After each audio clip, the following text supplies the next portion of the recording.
Okay, moving on to chapter 13, Murabaha. Murabaha is another source of financing in Islam, जो Islamic banking के अंदर हम करते हैं. ये मोस्ट कॉमनली यूज जो एक मोड ऑफ फाइनेंसिंग है इस्लामिक बैंक्स के अंदर, फाइनेंशियल इंस्टीट्यूशंस के अंदर, वो मुराबहा है.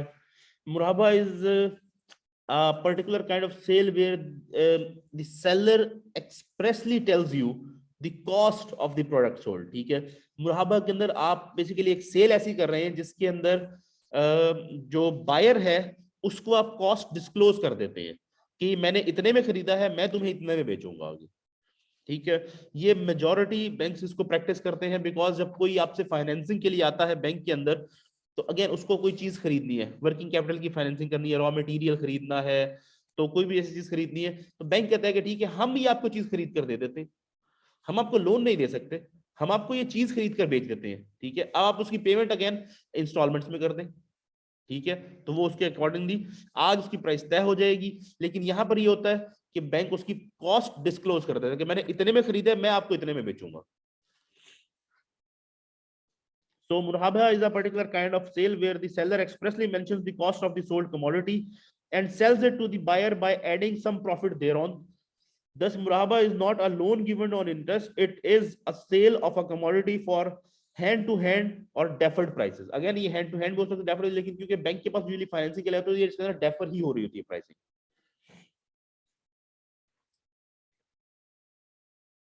The buy murabaha is in bank involves the purchase of a commodity by a bank on behalf of a client and its resale to the latter on a cost plus profit basis. Under this agreement, the bank discloses its cost and profit margin to the client. In other words, rather than advancing money to a borrower, which is how the system would work in a commercial banking agreement, the Islamic bank will buy the goods from a third party and sell those goods to the customer at a pre-agreed price. Mudarba is a mode of financing as old as Musharka. Today in Islamic banks around the world, approximately 66% of the investment transactions are through Mudarba. Sorry, Murabaha. Murabaha. Okay, मुराबहा और sale के दरमियान basically difference क्या है? Simple cell जो Arabic के अंदर होती है, ठीक है, इन अरेबिक इज कॉल्ड मुसव्वमा. ठीक है, बाइंग एंड सेलिंग जिसके अंदर प्राइस डिस्क्लोज नहीं की जाती, selling without disclosing the price. So bargaining sale without disclosing और referring to the what the cost of the price, cost is in price. So however, then the cost plus price is disclosed to the client, it is called मुराबहा. जब अगर Arabic terminology के context में इसको discuss करूं, जब आम cell जो हम यहाँ करते हैं, जैसे कि अभी मैं जाऊं कैफेटेरिया के पड़ोस से कहूं मुझे एक बिस्किट का पैकेट दे दे, तो वो मुझे वो बिस्किट का पैकेट दे देगा, मुझसे 10 20 30 रुपए जो उसके होंगे वो ले लेगा. ठीक है, उसने मुझे नहीं बताया उसने कितने में खरीदा है, ना मैंने उससे पूछा. ये मुसम्मा है, ये आम सेल जो हमारे यहाँ आम हो, क्योंकि मैं आपको बता चुका हूँ ये जो ट्रांजेक्शन है, ये वो सारी ट्रांजेक्शन जो हमारे यहाँ आम हो रही होती है, हमें बस इसका अरेबिक नेम नहीं पता होता और उसकी जो कंडीशंस है इस्लामिक वो नहीं पता होता. अब अगर इस केस में वो मुझे बताया यार मैंने तो ये खरीदा था पैकेट 8 रुपए का, मैं आपको 10 रुपए का बेचूंगा, मेरा भी अपना खर्चा है, मैं अपनी दुकान सेटअप की हुई है, मैं आपको 10 का दूंगा, तो ये क्या बन जाएगा? Simple, that's it, nothing else. इतना ही डिफरेंस है इसके अंदर और सेल के अंदर.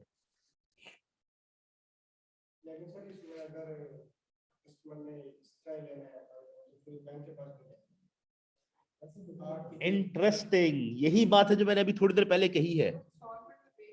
वो पेमेंट मैंने अभी आपको कंडीशन जब मैंने ऊपर डिस्कस किया, मैंने कहा कि आइदर हैंड टू हैंड और डेफर्ड प्राइस. अब मैं आपको इस टाइम पे ये भी बताया था कि हैंड टू हैंड नहीं करेगा, अदर वो खुद जाके मार्केट से ना ले ले, वो बैंक के पास आया फाइनेंसिंग के लिए, तो अब वो डेफर्ड प्राइस के ऊपर ही आमतौर पे आ रहा होगा बैंक के पास, हैंड टू हैंड के लिए बैंक के पास नहीं आएगा.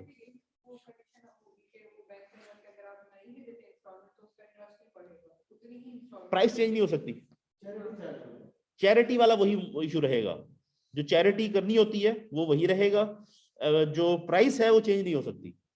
प्राइस एक बार तय हो गई है ना कि जी मैंने 8 रुपए का खरीदा आपको 10 रुपए का बेचूंगा, प्राइस चेंज नहीं होगी.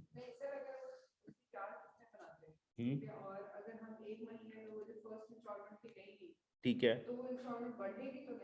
नहीं वो नहीं बढ़ेगी, चैरिटी करनी पड़ेगी उसे, कि मैंने प्रॉमिस किया था कि मैं ये पैसे इस डेट को आपको दूंगा, मैंने आपको क्योंकि प्रॉमिस तोड़ा है तो मैं चैरिटी करूंगा, चैरिटी देनी पड़ेगी, उसकी प्राइस नहीं बढ़ सकती.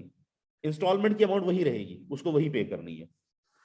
अगर पहले देता है वो इंस्टॉलमेंट है, पहले मंथ के दे देता है, सारी देगा, वो कम भी नहीं होती, कम नहीं हो सकती, उतनी ही देनी होगी उसे, ठीक है। कम के केस में मैं बता देता हूँ, वो एहसान वाला एक मामला आ जाता है कि एहसान का बदला एहसान या बड़ा एहसान ही हो सकता है और कुछ नहीं हो सकता। ये कुरान के अपने वर्ड्स है, तो इसको लेकर कि एहसान कर दे और वो उसको कुछ डिस्काउंट दे दे इस बेसिस के ऊपर कि चलो तुमने, मैं तुम पे एहसान करो, इतना छोड़ देता हूं मैं तुम्हें, दैट्स अ सेपरेट थिंग, उसको अलाउ किया गया है। लेकिन प्रेफरेंस यही होती है कि जो प्राइस तय हुई है वो प्राइस पूरी ही हो, उसके अंदर कोई चेंज ना आए, ठीक है। अब सिंपल मुराबहा जो जहां पर कैश पेमेंट की जाती है उसे हम कहते हैं मुराबा मुअज्जल, सॉरी मुराबहा, जिसे हम मुराबहा कह रहे हैं जहां पर कैश पेमेंट हो जाती है, तो payment is made at the time of the sale, तो ये सिंपल मुराबहा है जिसे हम मुराबहा कह रहे हैं, ठीक है। जबकि हम जो चीज बैंक में कर रहे थे उसे हम कहते हैं मुराबा मुअज्जल, जहां पर आप ट्रांजैक्शन कर देते हैं लेकिन पेमेंट जो है वो इंस्टॉलमेंट्स में या कुछ दिनों के बाद होती है, इसीलिए हम जो बैंक में कर रहे होंगे वो मुराबा मुअज्जल हो रहा होगा, क्योंकि आमतौर पे कैश अगर उसने परचेज करना है तो बैंक के पास क्यों आएगा, फिर वो मार्केट से जाके परचेज कर लेगा।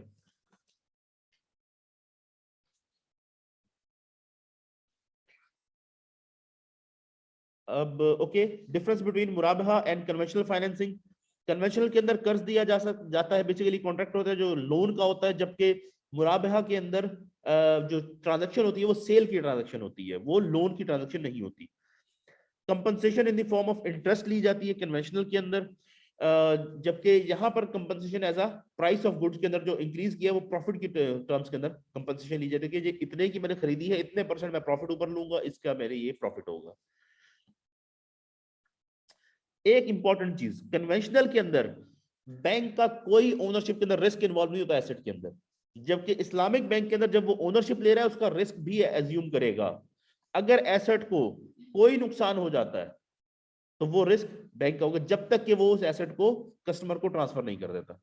बैंक ने परचेज किया रॉ मटेरियल एक क्लाइंट के लिए, बैंक तक पहुंचने तक और बैंक से आगे कस्टमर को देने तक अगर उसके ऊपर कोई लॉस हो जाता है वो बैंक बेयर करेगा।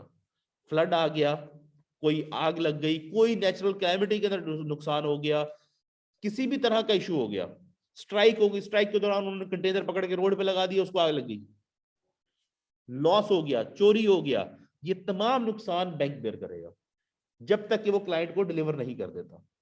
तो बैंक का लॉस उसके अंदर होता है, इसके अंदर के लॉस हो सकता है बैंक को, बैंक रिस्क एज्यूम करता है एसेट का, जबकि कन्वेंशनल में कभी भी बैंक रिस्क एज्यूम नहीं करता।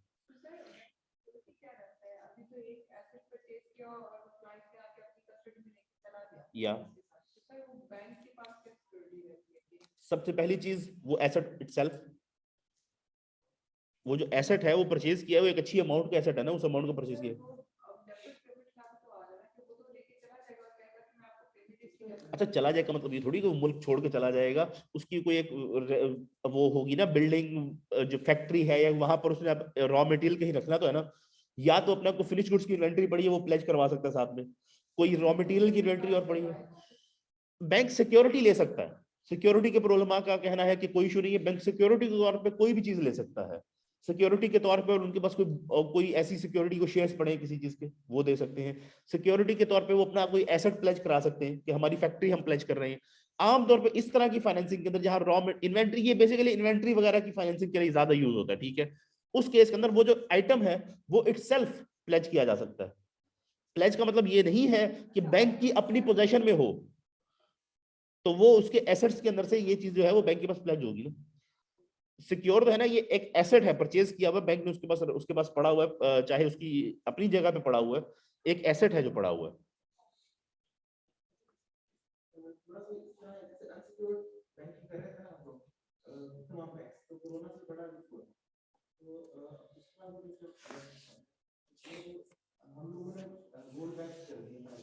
Exactly,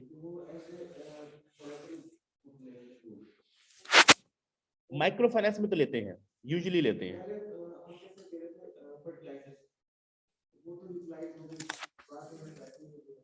exactly,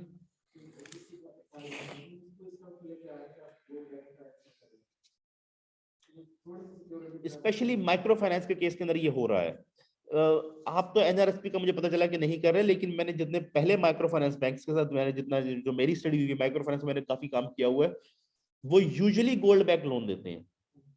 even group security वाला लोन भी नहीं देते यहाँ पर। पाकिस्तान में जो प्रॉपर्टी है वो है कि एसेट बैक या गोल्ड बैक या पोस्ट डेटेड चेक देंगे, ये कोई ना कोई सिक्योरिटी वो जरूर रखते हैं। और अगेन इट इज जस्टिफाइड, हमारी कंडीशन के अंदर जस्टिफाइड है। ऑल्दो माइक्रो फाइनेंस इंटरनेशनली ऐसे नहीं चलता, जो ग्रामीण का मॉडल है वो ग्रुप लैंडिंग का मॉडल है, ठीक है, लेकिन पाकिस्तान में ये काम नहीं चलता। लोग पैसे ले जाते हैं, भाग जाते हैं। सोशल वाला भी कोई मामला नहीं है यहाँ पर कि ग्रुप लैंडिंग कर दी जाए।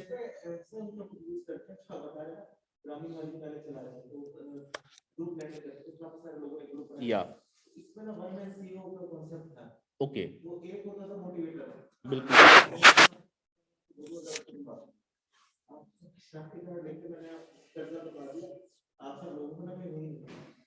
एग्जैक्टली,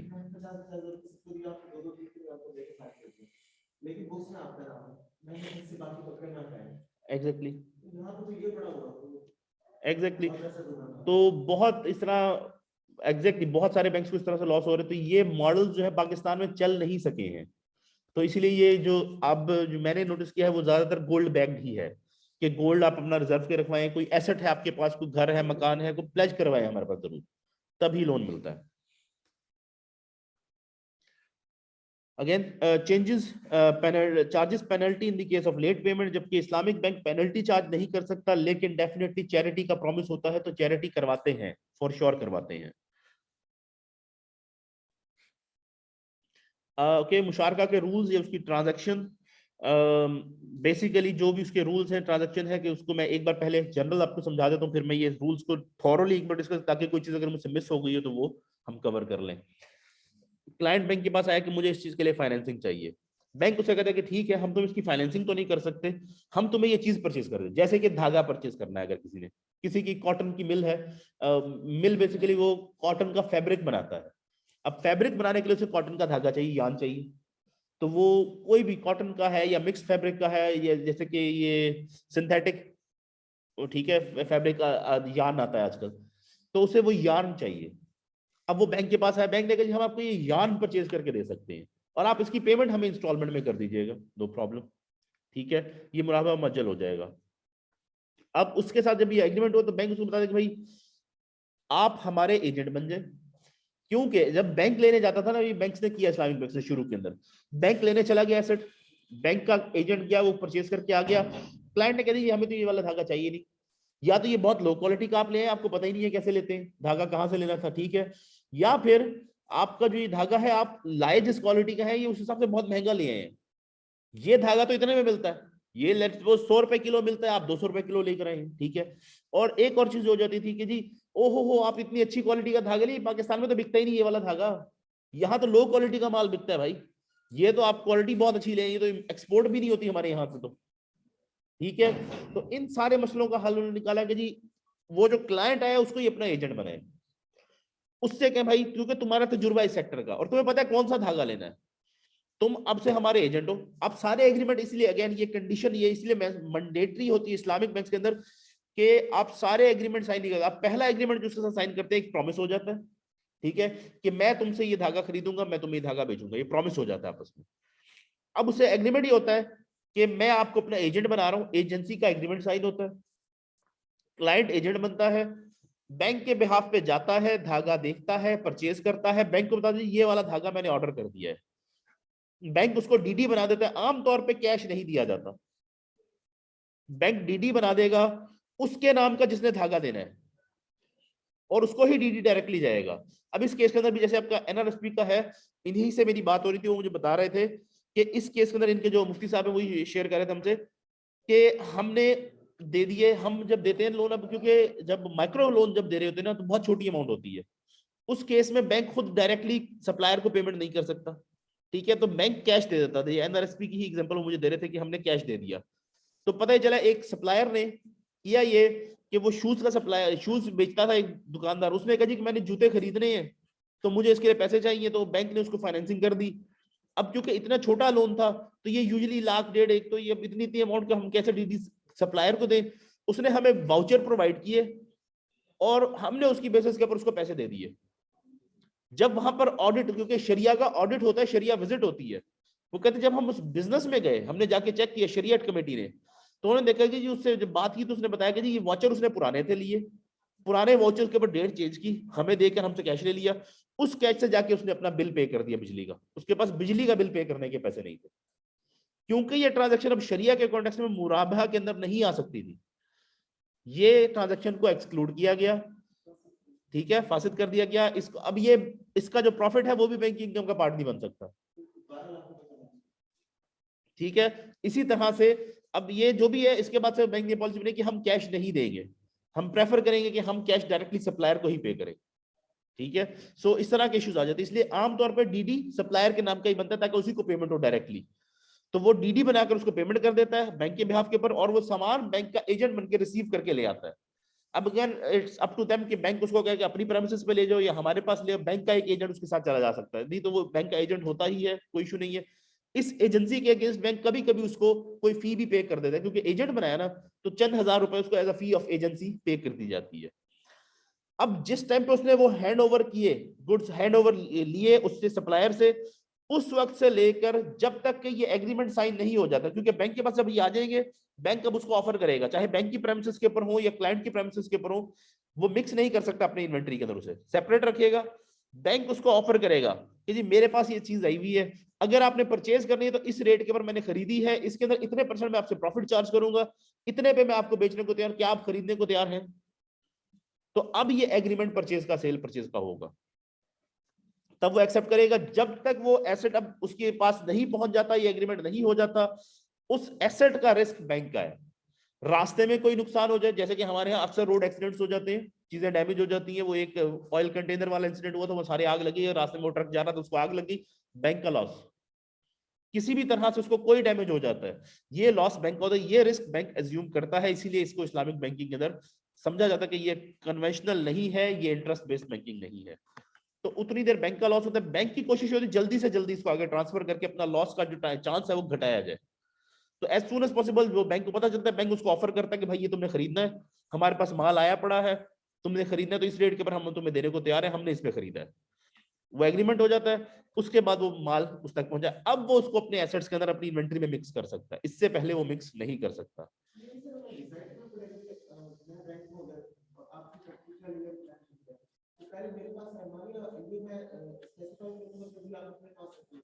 कह सकते हैं, लेकिन उसे ये स्पेसिफाई किया जाएगा कि आप अपनी इन्वेंट्री में मिक्स नहीं करेंगे, क्योंकि ये एक मामला शरिया का हमारा पहले डिस्कशन में भी आया था, शरिया बोर्ड के साथ, जो आई थिंक एनआरएसपी का ही था ये भी केस। तो उन्होंने कहा कि जी वो अगर ले जाता है अपने पास, हमने क्योंकि अलाउ कर देते कि ले जाए, अपने पास रख ले, और वो उससे प्रोडक्शन स्टार्ट कर दे, आई थिंक एनआरएसपी का किसने एग्जांपल दी थी मुफ्ती साहब ने हमें, कि वो इससे प्रोडक्शन स्टार्ट कर देता है, उसने ले जाया रख दिया अपनी इन्वेंट्री और उसकी इन्वेंट्री में फर्क ही कोई नहीं, साथ जाके रख दिया। अब उसने प्रोडक्शन जो किया, क्या वो बैंक वाले सामान से की है या अपनी इन्वेंट्री से की है, नहीं पता चल सकता ना। तो इसीलिए वो ये कंडीशन लगाते हैं कि आप अपनी इन्वेंट्री में इसको मिक्स नहीं करेंगे जब तक कि हमारा एग्रीमेंट साइन नहीं होता। आप अपनी प्रेमिसेस पे ले जाएं, अपने पास रख लें, हमारा चाहे तो एक एम्प्लॉय जाके विजिट करके देख सकता है, ठीक है, सामान को, नहीं तो आप हमारे एजेंट है, उसके बिहाफ के ऊपर वो एजेंट को ट्रस्ट कर रहा होता है, लेकिन आप इसको अपनी इन्वेंट्री में मिक्स नहीं कर सकते। सेपरेटली आइडेंटिफाइड बताओ कि ये वाला है जो बैंक से हमारे पास आया पड़ा है, मिक्स नहीं होगा। जब एग्रीमेंट हो जाएगा फिर आप मिक्स करें, यूज करें, जैसे मर्जी करें, तो उससे पहले तक मिक्सिंग की परमिशन नहीं देते। ये जरूरी नहीं होता बैंक कहाँ रखेगा, बैंक के पास कौन सी जगह ऐसी है कि वो स्टोरेज के अंदर रखता है, ठीक है, तो बैंक यूजुअली उसको कहता है अपने पास ले जाए, या फिर जैसे ही माल की डिलीवरी होती है एजेंट को, तो उस टाइम पे वो ऑफर कर दे, ऑफर करने कर ले जाए अपने पास। तो बैंक कोशिश करता है कि उसका रिस्क कम से कम हो, कम से कम टाइम में ये डिलीवर हो जाए, उसके बाद रखने की जगह भी नहीं है, उसका ये काम भी नहीं है। लेकिन इसके ऊपर आजकल ये काम हो रहा है कि बैंक को ट्रेडिंग की परमिशन दे दी जाए। जैसे कि एक आम ट्रेडर होता है, जैसे ये हमारा कैंटीन वाला है, इसने बिस्किट्स ला के रखे हुए बेचने के लिए, अब बैंक पहले बिस्किट खरीदने जाएगा आपके ऑर्डर के बाद, फिर खरीद कर लाकर आपको बेचेगा, तो उन्होंने कहा जी ठीक है, बिस्किट ला के रखने की इजाजत देते हैं आप बैंक को, बैंक लाए सामान रखे, जो आए क्लाइंट उसको बेच दे। तो इस तरह की नॉर्मल ट्रेडिंग के अंदर जो इस तरह के इन्वेंटरी बेस्ड ट्रेडिंग हो रही होती है, उसकी भी परमिशन देने के ऊपर काम चल रहा है, एओपी स्टैंडर्ड्स के ऊपर हम अभी काम कर रहे हैं, तो उसके अंदर वो बात चल रही है कि बैंक को परमिशन दे दी जाए कि वो अपने पास इन्वेंटरी रखे, क्लाइंट है उसको भी चीज बेच दे, ठीक है। अगेन अब वो जब इसको ट्रांसफर हो गई है, वो उससे अपनी प्रोडक्शन वगैरह करेगा, सिक्योरिटी बैंक चार्ज कर सकता है, कोई भी सिक्योरिटी के तौर पर चीज ले सकता है, कोई वैल्यूएबल एसेट, कोई भी चीज ऐसी वो प्लेज कर सकता है अपने पास एज सिक्योरिटी। और उसके बाद बैंक जो है उससे जो भी इंस्टॉलमेंट तय हुई है उस इंस्टॉलमेंट के हिसाब से वो पेमेंट करेगा बैंक को। और अगर कोई पेमेंट डिले हो जाती है या नहीं करता, अब इसके अंदर भी जो कंडीशन है चैरिटी की वो ये है कि अगर जानबूझ के मैं दे सकता था मैंने नहीं दी, डिले की है, तो वो चैरिटी देगा। कोई कंडीशन ऐसी है कि जहां वो अनफॉर्चुनेटली नहीं दे सका था, वहां पर ये अप्लाई नहीं होता, लेकिन यूजुअली चैरिटी अप्लाई हो जाती होती है कि जी आपने पेमेंट नहीं की टाइम पे, तो वो चैरिटी उसको लग जाती होती है। वो इसी केस में होता है कि अगर मैं जानबूझकर डिले करूं पेमेंट को तो मैं ये चैरिटी पे करूंगा। चैरिटी बैंक की इनकम का पार्ट नहीं बनती, वो चैरिटी अकाउंट में जाती है और वो चैरिटी के तौर पे दे दी जाती है। अगेन चैरिटी की कंडीशन उसके अंदर तय होती है वैसे तो, ऑल्दो एग्रीमेंट का पार्ट नहीं होता, लेकिन एज अ प्रॉमिस चैरिटी के लिए ले लिया जाता है। वो कोई ना कोई अमाउंट तय होती है कि आप इतनी अमाउंट चैरिटी करेंगे, यूजुअली उस एसेट की वैल्यू के हिसाब से रखी होती है कि आप इतनी अमाउंट चैरिटी करेंगे। अगेन क्योंकि अगर आप उसको फिक्स कर देते हैं या कम रखते हैं चैरिटी की अमाउंट, तो कोई नहीं 2-4 हजार चैरिटी दे देंगे। जब उसको पता है कि जी इसके हिसाब से मुझे इतनी देनी पड़ जाएगी, अमाउंट एक अच्छी होती है, तो फिर वो यूजुअली जानबूझकर रिसीव नहीं करता।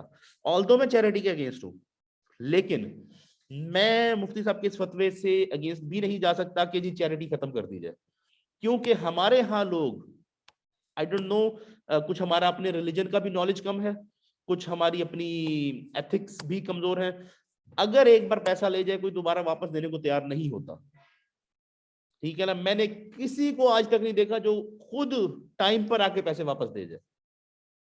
ठीक है, कई बार लोग लोन ले जाते हैं, कोई दे जाए उससे वो रिसीव कर ले, आप बड़ी बात होती है कि किसी को आपने कह कह कर मिन्नत तरला करके पैसे वापस ले लिए।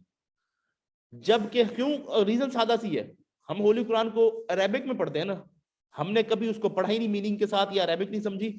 तो अगर हम पता चल जाए कि कुरान पाक में कैसे लिखा हुआ है कि जी ये तुम्हारे लिए कितना बड़ा क्राइम है कि तुम कर्जदार मर जाओ, तो हम में से कभी कोई ऐसा ना सोचे। हम नहीं पढ़ते, हमें पता नहीं होता, तो लोग नहीं देते, तो इस वजह से डेफिनेटली और कोई ऑप्शन इस वक्त अवेलेबल नहीं है इसके अंदर। तो I have to agree with the मुफ्ती साहब के, डेफिनेटली।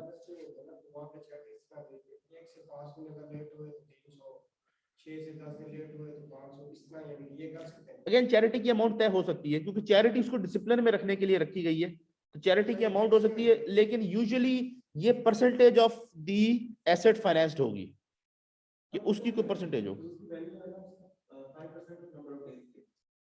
या बिल्कुल, क्योंकि वो फिर मुश्किल हो जाएगा ना सारी चीजों के अंदर डिफरेंट डिफरेंट रखना, और लोग कहेंगे चलो 200-300 तो हम दे ही सकते हैं, तो यूजुअली लोग डिले करते हैं। तो इसलिए बेहतर है कि एक सर्टन उनको पता हो कि जी हमें चैरिटी देनी पड़ेगी, तो यूजुअली वो एक अच्छी अमाउंट होती है कि वो उसको पता हो कि मैं नहीं देना चाहता मैं ये अमाउंट, ताकि मैं टाइमली पे कर दूं।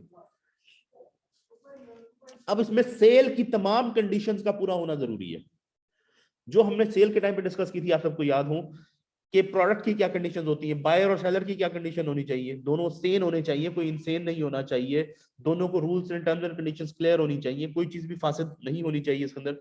अगेन सेल की जो आइटम है उसका एग्जिस्ट होना जरूरी, उसका वैल्यूएबल होना जरूरी है।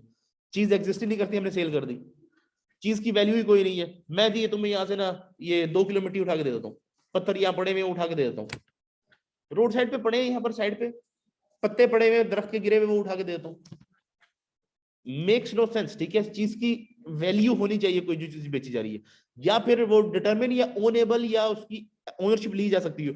मैं तुम्हें आसमान का इतना टुकड़ा बेच रहा हूं, मैं तुम्हें मून पर प्लॉट दे रहा हूं, उसकी पोजेशन ही नहीं ले सकते आप। मैं तुम्हें समंदर में इतने किलोमीटर का प्लॉट दे रहा हूं, उसकी पोजेशन है। तो सेल की तमाम कंडीशंस कमोडिटी की, बायर की, सेलर की, वो पूरी होना जरूरी है। So in translation, sale, the subject of the sale must exist at the time of the sale. Thus, anything that does not exist at the time of the sale cannot be sold, and its non-existence makes the contract void. ठीक है, कि contract void हो जाएगा कि अगर चीज exist ही नहीं करती, तो चीज का एग्जिस्ट करना जरूरी है at the time of sale. इसीलिए जो सेल का एग्रीमेंट होता है वो परचेज होने के बाद होता है। आप एजेंसी के साथ ही सेल का एग्रीमेंट, एक तो 2 कॉन्ट्रैक्ट एक साथ हो जाएंगे, फिर वो भी नहीं होता अलाउड, और दूसरी चीज वो चीज एग्जिस्ट ही नहीं करती तो सेल कैसे कर सकते, इसलिए चीज को परचेज करने के बाद सेल का एग्रीमेंट होता है। The subject matter must be in the ownership of the seller at the time of the sale. हम ऑलरेडी डिस्कस चुके हैं कि बैंक की ओनरशिप में आएगा, बैंक उसका रिस्क अज्यूम करेगा तो ही आगे बेच सकता है। अगेन सेल की सारी कंडीशंस फुलफिल होनी चाहिए। ठीक है, if the seller sells something that he himself has not acquired, then the sale becomes void. The subject of the sale must be in the physical or constructive possession of the seller when he sells it to another person. Constructive possession means a situation where the possessor has not taken physical delivery of the commodity, yet it has come into his ownership and all rights and liabilities of the commodity are passed on to him, including the risk of its destruction. जैसे कि मैंने कहा कि client को कह दिया कि यार ये ले जाकर तुम अपनी इन्वेंट्री के अंदर रख लो, लेकिन सेपरेट रखना, पता चले वहां आग लगी तो पता चलना चाहिए कि जी इतनी इन्वेंट्री तुम्हारी चली है, इतनी इन्वेंट्री हमारी चली है, ताकि हम एग्जैक्टली स्पेसिफाई कर सके हमारी इन्वेंट्री का कितना पोर्शन चला है। फ्लड आ गया, डिस्ट्रॉय, तो हमारी कितनी इन्वेंट्री डिस्ट्रॉय हुई, क्योंकि इसकी जो ओनरशिप रिस्क है वो इस वक्त बैंक के पास है। बैंक ने फिजिकल डिलीवरी नहीं ली, कंस्ट्रक्टिव पोजेशन ले लिया। अब उसके साथ जो भी होगा, रास्ते में आते हुए नुकसान हो जाए, ट्रक उल्ट जाए, कोई चीज हो जाए, चोरी हो जाए, वो नुकसान बैंक का होगा, क्लाइंट का नहीं होगा। तो इसीलिए कंस्ट्रक्टिव पोजेशन जरूर होनी चाहिए कम से कम बैंक के पास, चाहे फिजिकली डिलीवरी ले या ना ले, रिस्क उसको ट्रांसफर हो जाएगा। The sale must be instant और एब्सोल्यूट, एंड एब्सोल्यूट के सेल एक तो इंस्टेंट होगी, दूसरा एब्सोल्यूट होगी, तो कोई एम्बिग्युइटी उसके अंदर नहीं छोड़ दी जाएगी। और ये नहीं कि करूंगा, खरीदूंगा, बेचूंगा, बेच दिया मैं तुम्हें इतने में ये चीज बेच दी है, एग्रीमेंट हो जाता है। इंस्टेंट एंड एब्सोल्यूट जो सेल की कंडीशन है। Thus, a sale attributed to a future date or a sale contingent on a future event is void. For example, A tells B on the 1st of January that he will sell his car on the 1st of February to B. The sale is void because it is attributed to a future date. मैं तुम्हें बेचूंगा 1 फरवरी को, no, मैंने तुम्हें बेच दी, ये ले जाओ, बस, that's it. सेल तभी एग्जीक्यूट होती है, सेल फ्यूचर के पर कंटिजेंट नहीं हो सकती। कल बारिश होगी तो मैं तुम्हें अपनी गाड़ी बेचूंगा, तो इस तरह के किसी भी इवेंट के ऊपर एम्बिगुअस होगा नहीं होगा, ठीक है। अगर ये टीम मैच जीती तो मैं तुम्हें ये चीज बेचूंगा, ऐसा कुछ नहीं होगा। सेल इंस्टेंट होगी, एब्सोल्यूट होगी कि हो गई, हो चुकी है, एग्जीक्यूट हो गई है, और एब्सोल्यूट अमाउंट तय हो जाएगी।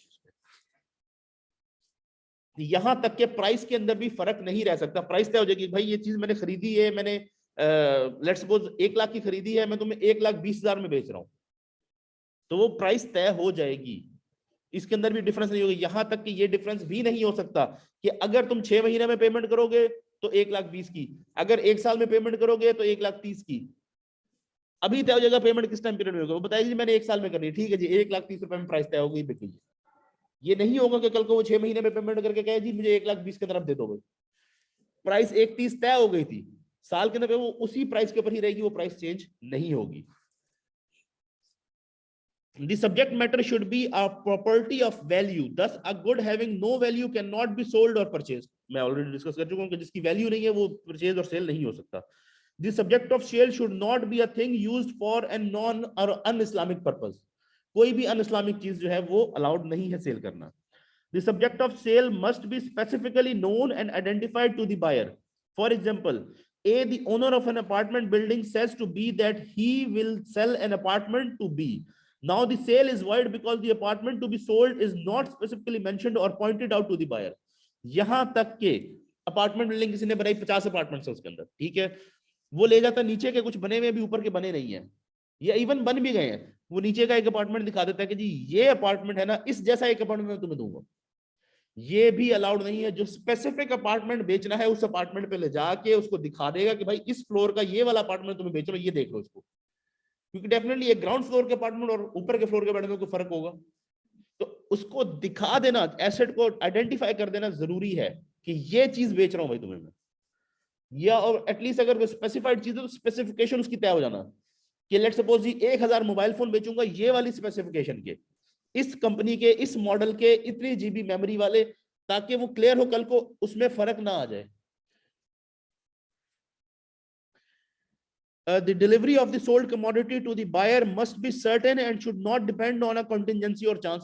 एक डिलीवरी जो कमोडिटी है उसकी वो सर्टन होगी कि हम देंगे, कोई किसी चांस के ऊपर नहीं कि अगर आ गई तो, या टाइम पे आ गई तो मैं तुम्हें दूंगा, किसी भी चांस के ऊपर, किसी भी कंटिजेंसी के ऊपर उसकी डिलीवरी डिपेंडेंट नहीं होगी, कमोडिटी डिलीवर की जाएगी उसे at the specified time. This certainty of price is a necessary condition for the validity of the sale. If the price is uncertain, the sale is void. जैसे मैं आपको बता चुका हूं कि अगर 6 महीने में दोगे तो 1,20 है, 1 साल में दोगे तो 1,30 है, तो ठीक है जी, इसके अंदर प्राइस अनसर्टन है, ये सेल एग्जीक्यूट नहीं होगी। हाँ, वो कहते हैं मैं 1 साल में लूंगा, 1,30 तय हो गई है, ठीक है, 1,30 फाइनल होगी, प्राइस सर्टेन हो गई है, हालांकि सर्टेन तो सर वहां, लेकिन अगर 6 महीने में दो तो 1,20 हो जाती है। इसलिए वहां कंडीशन ये कि जी वो पहले कहते जी मैं 6 में दूंगा 1 20 पे, ठीक है जी एग्रीमेंट, मैं साल में दूंगा 1 30 के ऊपर, सिंगल प्राइस तय होगी। ये नहीं कि 6 के ऊपर 1 20 है और 1 साल के ऊपर 1 30 है, एक प्राइस तय हो जाएगी इसमें से। The sale must be unconditional. A conditional sale is invalid unless the condition is recognized as part of the transaction according to user. अब इसको हम क्योंकि डिटेल में डिस्कस कर चुके हैं कि क्या कंडीशन हो सकती है कि जी कुछ इंस्पेक्शन की इजाजत होती है, कुछ ख्यार्स होते हैं, ठीक है। जो सेल है वो अनकंडीशनल होगी क्योंकि सेल के अंदर कंडीशन लगा देने से वो सेल नहीं रहती। फॉर एग्जांपल मैं तुम्हें ये गाड़ी बेच रहा हूं लेकिन हर हफ्ते मैं इसको यूज किया करूंगा, एक दिन के लिए मैं इसको यूज करूंगा हफ्ते के दिन, सेल कैसी हुई फिर? जब चीज ही मैंने ओनरशिप आपको दे दी, अब आपकी मर्जी है मुझे यूज करने दें या ना दें। मैं सेल करते हुए कंडीशन लगा सकता कि भाई हर जुमे के दिन मैं इस्तेमाल करूंगा, हर हफ्ते के दिन मैं इस्तेमाल करूंगा, तो फिर सेल तो नहीं हुई ना, ओनरशिप कैसे ट्रांसफर होगी फिर उसकी, ठीक है। तो इस तरह की कोई कंडीशन जो कि मार्केट प्रैक्टिस में, हाँ वारंटी देंगे आप मुझे इसकी, दैट इज अलाउड कि जी अगर उस चीज की वारंटी है, कंपनी देती है, तो वो वारंटी दी जा सकती है कि जी ठीक है जी 1 साल की वारंटी होगी इसकी। सर्विस होती है किसी चीज की, ठीक है जी 1 साल की सर्विस भी हम प्रोवाइड करेंगे। इस तरह की कंडीशंस हो सकती है जो मार्केट प्रैक्टिस में है। जो मार्केट प्रैक्टिस में नहीं है, जो टोटली ऐसी कंडीशन है जो सेल को इनवैलिड कर दे, वो कंडीशन आप नहीं लगा सकते। तो अगेन वो सेल वाली सारी ट्रांजेक्शन, अगेन इसके अंदर बायर और सेलर वाली अभी इन्होंने नहीं डिस्कस की। बायर और सेलर का सेम होना, उनकी एज कम से कम इतनी होना कि वो कॉन्ट्रैक्ट को समझ सके, तो ये सारी कंडीशंस भी उसके अंदर पूरी होना जरूरी है। उनका कॉन्ट्रैक्ट को समझना, कॉन्ट्रैक्ट बिल्कुल सही होना, कोई चीज एक दूसरे से हाइड करके या किसी तरह से ना करना, वो सब इसके अंदर इंक्लूडेड है।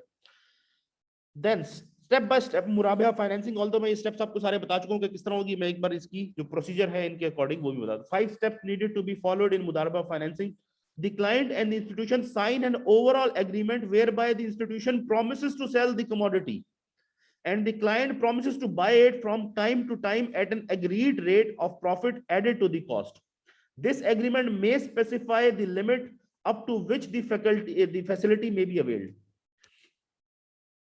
इसमें यह भी होता है कि एट अ सिंगल टाइम सारी चीजें नहीं हो जाती, ठीक है ना। डिफरेंट टाइम पीरियड्स के ऊपर आपको कमोडिटी चाहिए, आपको एक एग्रीमेंट साइन हो जाता है, तो जब आपको चाहिए होती है बैंक आपको वो प्रोवाइड कर देता है उतनी उतनी क्वांटिटी उसकी लेके दे। तो आप ये नहीं कि आप एक बार पेमेंट कर सकते हैं, आप 6 महीने बाद या जितने भी टाइम के बाद आप उसकी पेमेंट कर सकते हैं जिस प्राइस के ऊपर बैंक ने आपको, जब भी बैंक नई डिलीवरी करेगा वो उसके हिसाब से आपको बिल उसका भेज देगा कि जी हमने इतने पे खरीदा, इतने % ऊपर एडिशनल है, ये आपका बिल हो गया इसका।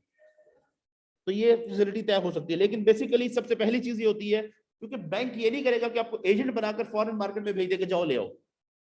बैंक सबसे पहली चीज आपसे प्रॉमिस साइन करेगा कि जी प्रॉमिस, बैंक भी कर रहा है प्रॉमिस कि जी मैं आपको बेचूंगा, आप भी प्रॉमिस करेंगे मैं तुमसे खरीदूंगा, क्योंकि promise according to such some sharia scholar, हमने सारी ये डिटेल पहले इसीलिए डिस्कस की ताकि आपको ये मुझे बार बार एक्सप्लेन ना करना पड़े, इज बाइंडिंग, कि उसको फुलफिल जरूर करना होता है, लेकिन ये कॉन्ट्रैक्ट नहीं बनता, इसलिए प्रॉमिस करवाया जा सकता है, क्योंकि कॉन्ट्रैक्ट फिर कंटिजेंट हो जाएगा ना एक दूसरे के ऊपर।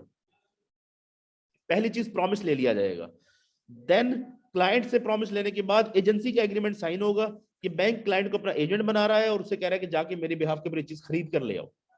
इसकी फीस भी पे की जा सकती है थोड़ी बहुत। An agency agreement is signed by both the parties in which the institution appoints the client as his agent for purchasing the commodity on its behalf. कि बैंक के बिहाफ पे परचेज कर रहा होता है, the client purchases the commodity on behalf of the institution and takes possession as an agent of the institution.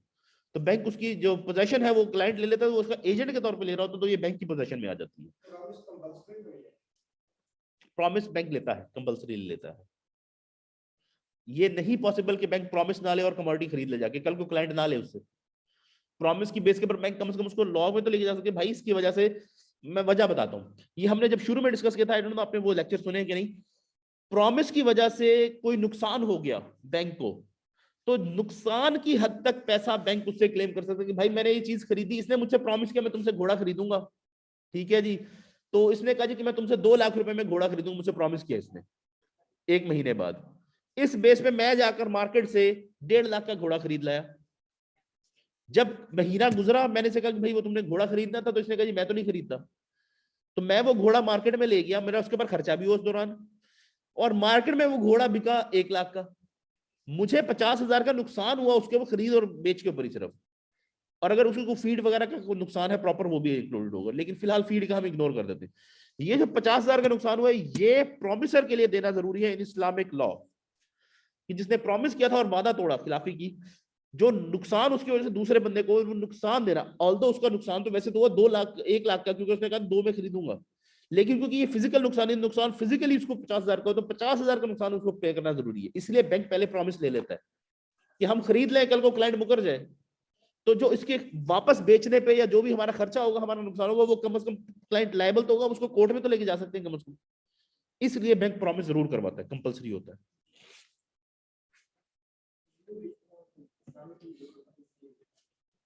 Risk बहुत ज्यादा है ना, रिस्क बड़ा हाई होता है, क्योंकि अगेन आप पार्टनरशिप बेस्ड बिजनेस कर रहे हैं, आप बिजनेस कर रहे हैं, आप लोन नहीं दे रहे, लोन में वो रिस्क इन्वॉल्व नहीं होते। Then client purchases the commodity on behalf of the institution and take possession of the as the agent of the institution. The client informs the institution that it has purchased the commodity and simultaneously makes an offer to purchase it from the institution. तो उसको inform भी कर देता है कि भाई मैंने तुम्हारे बिहाफ पे उसकी परचेज कर ली है और उसकी पोजेशन ले ली है और मैं ये चीज तुमसे खरीदना चाहता हूं। The institution accepts the offer and the sale is concluded whereby ownership as well as the risk is transferred to the client. तो उसी टाइम पे उनका एग्रीमेंट साइन होता है, तो जब तक वो एग्रीमेंट साइन हो तब तक ओनरशिप और रिस्क जो है वो बैंक का है। जब एग्रीमेंट साइन हो जाता है और उसकी पोजीशन दे देता है बैंक उसे, तो अब उसकी ओनरशिप और उसका जो रिस्क है वो क्लाइंट का हो जाता है। All of the above conditions are necessary to effect a valid murabaha. If the institution purchases the commodity directly from the supplier, it does not need an agency agreement. तब agency agreement नहीं हो तो वो directly supplier से purchase करके आगे बेच सकता है, no problem. The most essential element of the transaction is that the commodity must remain in the risk of the institution during the period between the third and the fourth stage, जहां पर basically client ने उसके behalf के ऊपर as an agent purchase किया और possession ले ली। Possession लेने से जब तक वो सेल का एग्रीमेंट नहीं हो गया साइन और वो पोजेशन क्लाइंट को ट्रांसफर नहीं कर दी गई, तब तक का रिस्क बैंक के लिए अज्यूम करना बहुत जरूरी है इसमें। अदरवाइज ये इंटरेस्ट बेस्ड ट्रांजैक्शन हो जाएगी ना, फिर तो फर्क ही कोई नहीं रहा इंटरेस्ट बेस्ड के तो इसके अंदर। बेसिकली रिस्क बैंक के साथ रहना जरूरी है। The above step or transaction is the only way by which the transaction is distinguished from an ordinary interest based transaction with an Islamic transaction. Okay, अब इसकी एक practical example है। ABC and Company is a manufacturer and exporter of rice. The company purchases paddy rice from local suppliers, and after processing the rice, the company exports it to different countries. The company has a working capital requirement of rupees 100 million for the purchase of paddy rice from the suppliers. The company approaches the Islamic Bank for granting a financing facility of rupees 100 million. The Islamic Bank offers the facility of murabaha to the customer, through which the bank and the customer sign and master murabaha agreement to sell and purchase the paddy rice on a murabaha basis from time to time. Again ये time to time हो सकता है, इसका जरूरी नहीं कि at a single time पूरी transaction execute हो जाए, क्योंकि यहाँ पर उसने पूरे सीजन के दौरान पैडी राइस परचेज करना है, फिर प्रोडक्शन करनी है, फिर बेचना है, फिर परचेज करना है, फिर प्रोडक्शन करनी है, तो वो टाइम टू टाइम भी परचेज किया जा सकता है। As per the condition of the agreement, upon requirement for the purchase of paddy rice, the customer gives an order to the bank to supply paddy rice worth rupees, let's suppose 10 million, to the company on murabaha basis. Upon receipt of the request from the customer, the bank authorizes the customer to purchase the paddy rice as an agent of the bank from the market. The customer negotiates the deal with the unique rice trader, जो भी कुछ supplier है, and intimates the bank to make a pay order in the name of the unique rice trader, जो भी वो trader था उसके नाम पर. The bank then issues a pay order in the name of the rice trader, unique rice trader, which can either be paid directly by the bank to the supplier, or the bank may hand over the pay order to the customer to provide it to the unique rice trader on behalf of the bank. तो क्योंकि वो पे order पे सिर्फ उसी को होना है, इसलिए वो कस्टमर को भी दे सकता है एज एन एजेंट कि ये जाके उसको दे देना, no issues. Upon receipt of payment, unique rice trader supplies the rice to the customer, the agent of the bank. Immediately upon the receipt of the paddy rice, the agent customer intimates the bank about the receipt of the rice worth rupees 10 million rupees from the supplier, and simultaneously offers to purchase the same rice from the banks for rupees 11 million with deferred payment of 6 months. The bank, after verifying the genuineness of the transaction and ensuring that all the basic rules of the sale are being fulfilled, accepts the offer of the customer with the acceptance of the bank, the ownership and risk of the rice transfer to the customer and the same rice can now be used by the customer. अब customer उसको use कर सकता है, इससे पहले customer उसको अपनी factory में चाहे ले जाके रख ले, प्रोसेस नहीं कर सकता। अब यूजुअली यहां टाइम लैग आ जाता है, छुट्टी आ गई, सैटरडे संडे बैंक बंद है, कस्टमर ने फ्राइडे इवनिंग में कहीं डिलीवरी ली, ले जाके अब अपनी फैक्ट्री में रख लिया, उस दौरान फैक्ट्री तो सैटरडे संडे चल रही है, लेट्स सपोज, उस दौरान उन्होंने उसमें से राइस यूज किया और फैक्ट्री में इस्तेमाल कर लिया, नॉट अलाउड। उसको सेपरेट रखना जरूरी है जब तक कि बैंक से सेल परचेज का एग्रीमेंट ना हो जाए। तो इस तरह के टाइम लैग, और उस दौरान उसको कुछ हो जाता है, नुकसान हो जाता है उस राइस को, वो नुकसान बैंक का है, तो बैंक को फौरन इंटीमेट करना भी जरूरी है। तो बैंक ने एक टाइम ड्यूरेशन दी होती है कि एक दिन के अंदर या विद इन 24 आवर या 48 आवर्स बैंक को इंटीमेट करना होगा एजेंट ने कि मैंने राइस आपके बिहाफ पे उठा लिए। प्रेफर तो ये करते हैं कि इंस्टेंटली हमें इंटीमेट करें और फौरन ही हम उसके साथ एग्रीमेंट करके उसको ट्रांसफर कर दें, लेकिन एक दिन से 2 दिन का टाइम बैंक दे देता होता है इस केस के अंदर। However, if the same customer would have approached some conventional interest-based bank for financing the same transaction, then the conventional bank would have granted a loan of rupees 10 million for a period of 6 months with an interest amount of 1 million. अब ये चीज हम पहले भी clarify कर चुके हैं कि इंटरेस्ट का जो या फिर जो रेट है, अगर उसी के बराबर इस्लामिक बैंक आपसे सेल के ऊपर प्रॉफिट चार्ज कर रहा है तो उसके अंदर कोई मुमानियत नहीं है। जैसे कि हमने वो एग्जांपल डिस्कस की थी कि एक भाई जो है वो शराब बेचता है, उसने कहा जी 100% प्रॉफिट चार्ज करूंगा, तो दूसरा भाई कहता है जी कि ठीक है मैं भी 100% ही प्रॉफिट चार्ज करूंगा, परसेंटेज मैं वही रखूंगा, लेकिन मैं जूस बेचूंगा। अब जूस अलाउड है, अल्कोहल अलाउड नहीं है, तो इसीलिए जो भाई जूस बेचकर 100% उसी की देख के वो अल्कोहल वाला 100% प्रॉफिट चार्ज करता है, 100% प्रॉफिट चार्ज कर रहा है, उसका प्रॉफिट हलाल है, जबकि जो अल्कोहल बेच रहा है उसका प्रॉफिट हराम होगा। तो बेसिकली ट्रांजैक्शन को भी देखना जरूरी है, उसकी सारी डीलिंग्स को देखना भी जरूरी है, ऑल दोस थिंग्स काउंट।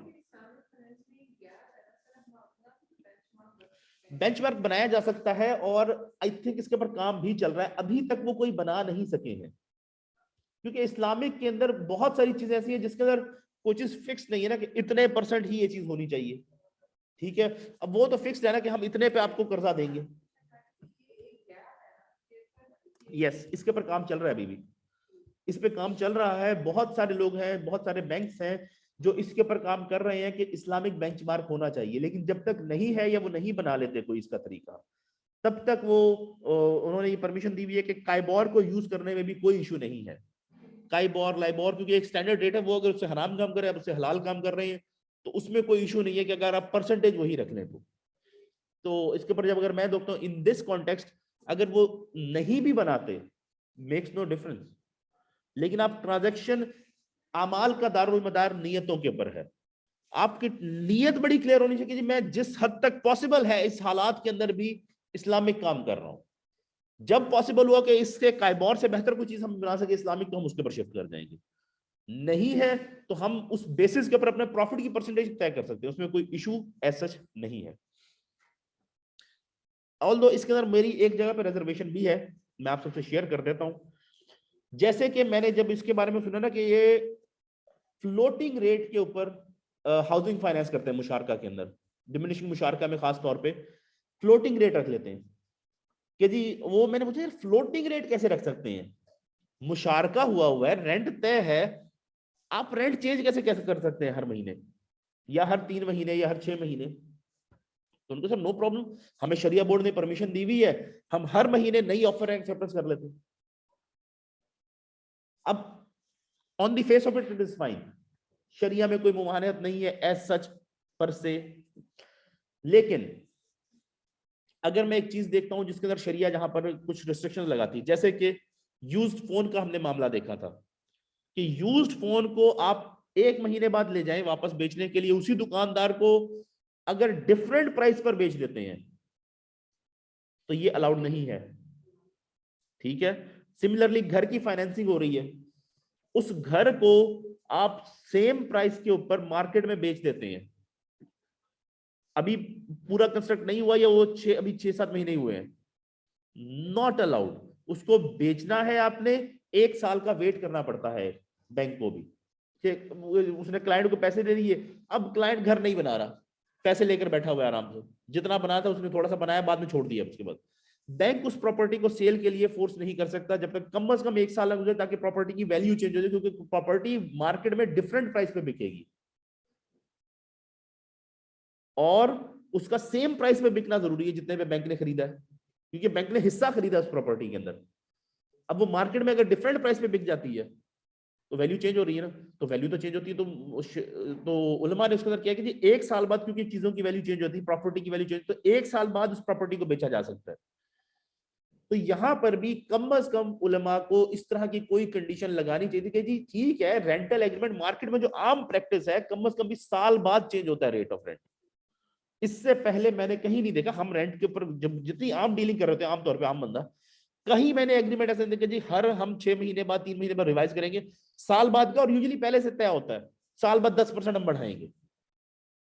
चले पहले से तय ना, अगर साल बाद नई ऑफर एक्सेप्टेंस होगी वो भी समझ में आती है, हर महीने या 3 महीने 6 महीने बाद offer acceptance, that is ridiculous.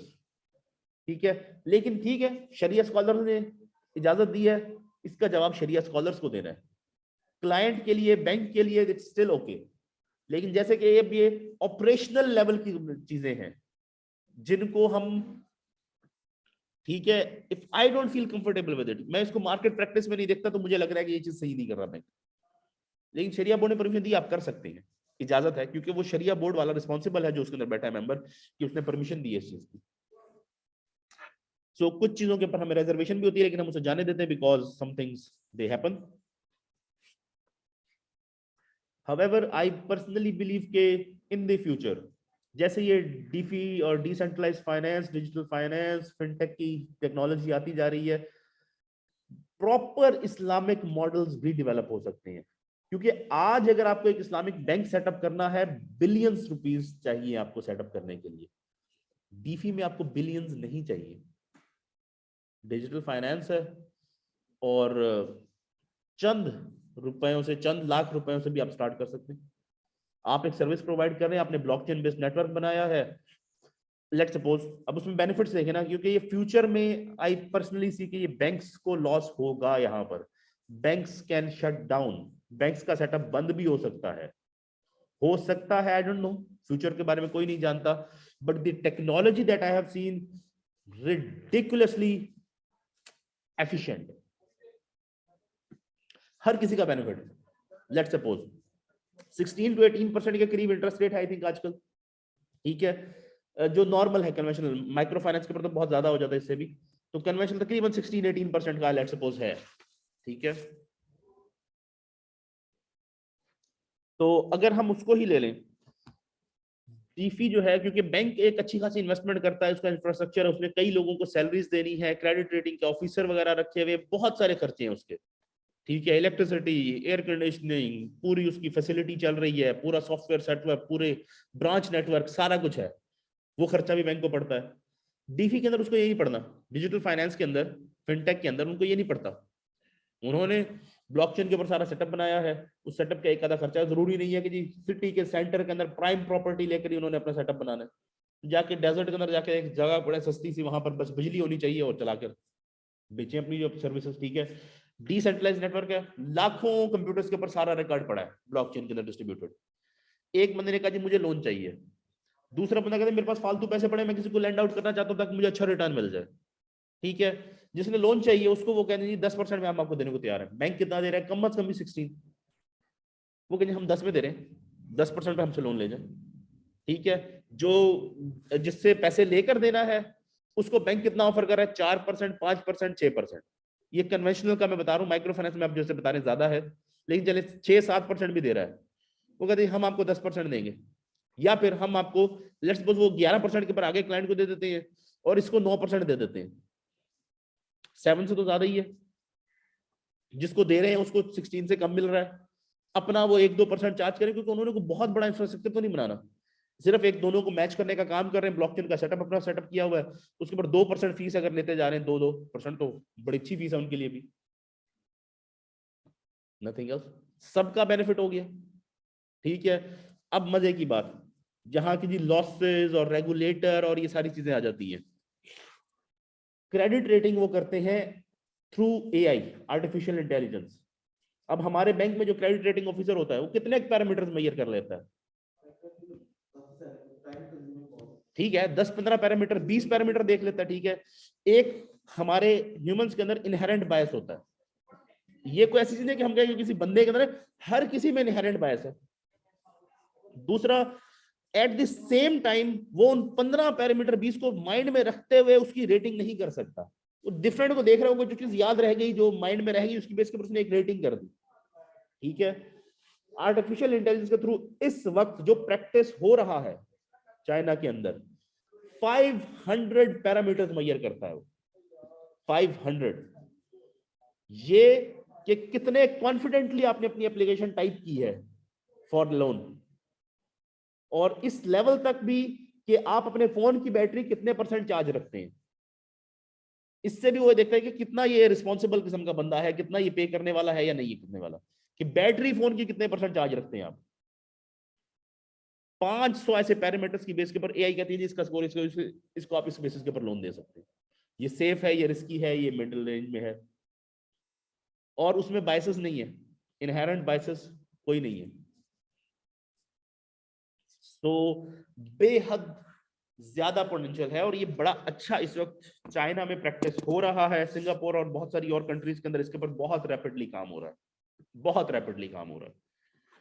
So future में आई थिंक कि प्योरली 100% इस्लामिक मॉडल्स भी डेवलप हो सकते हैं।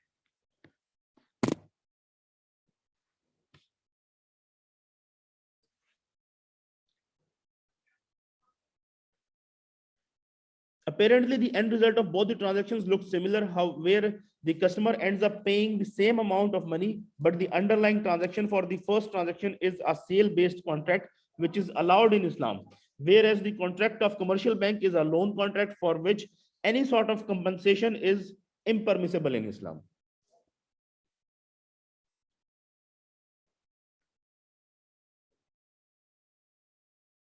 Okay, issues in Murabaha.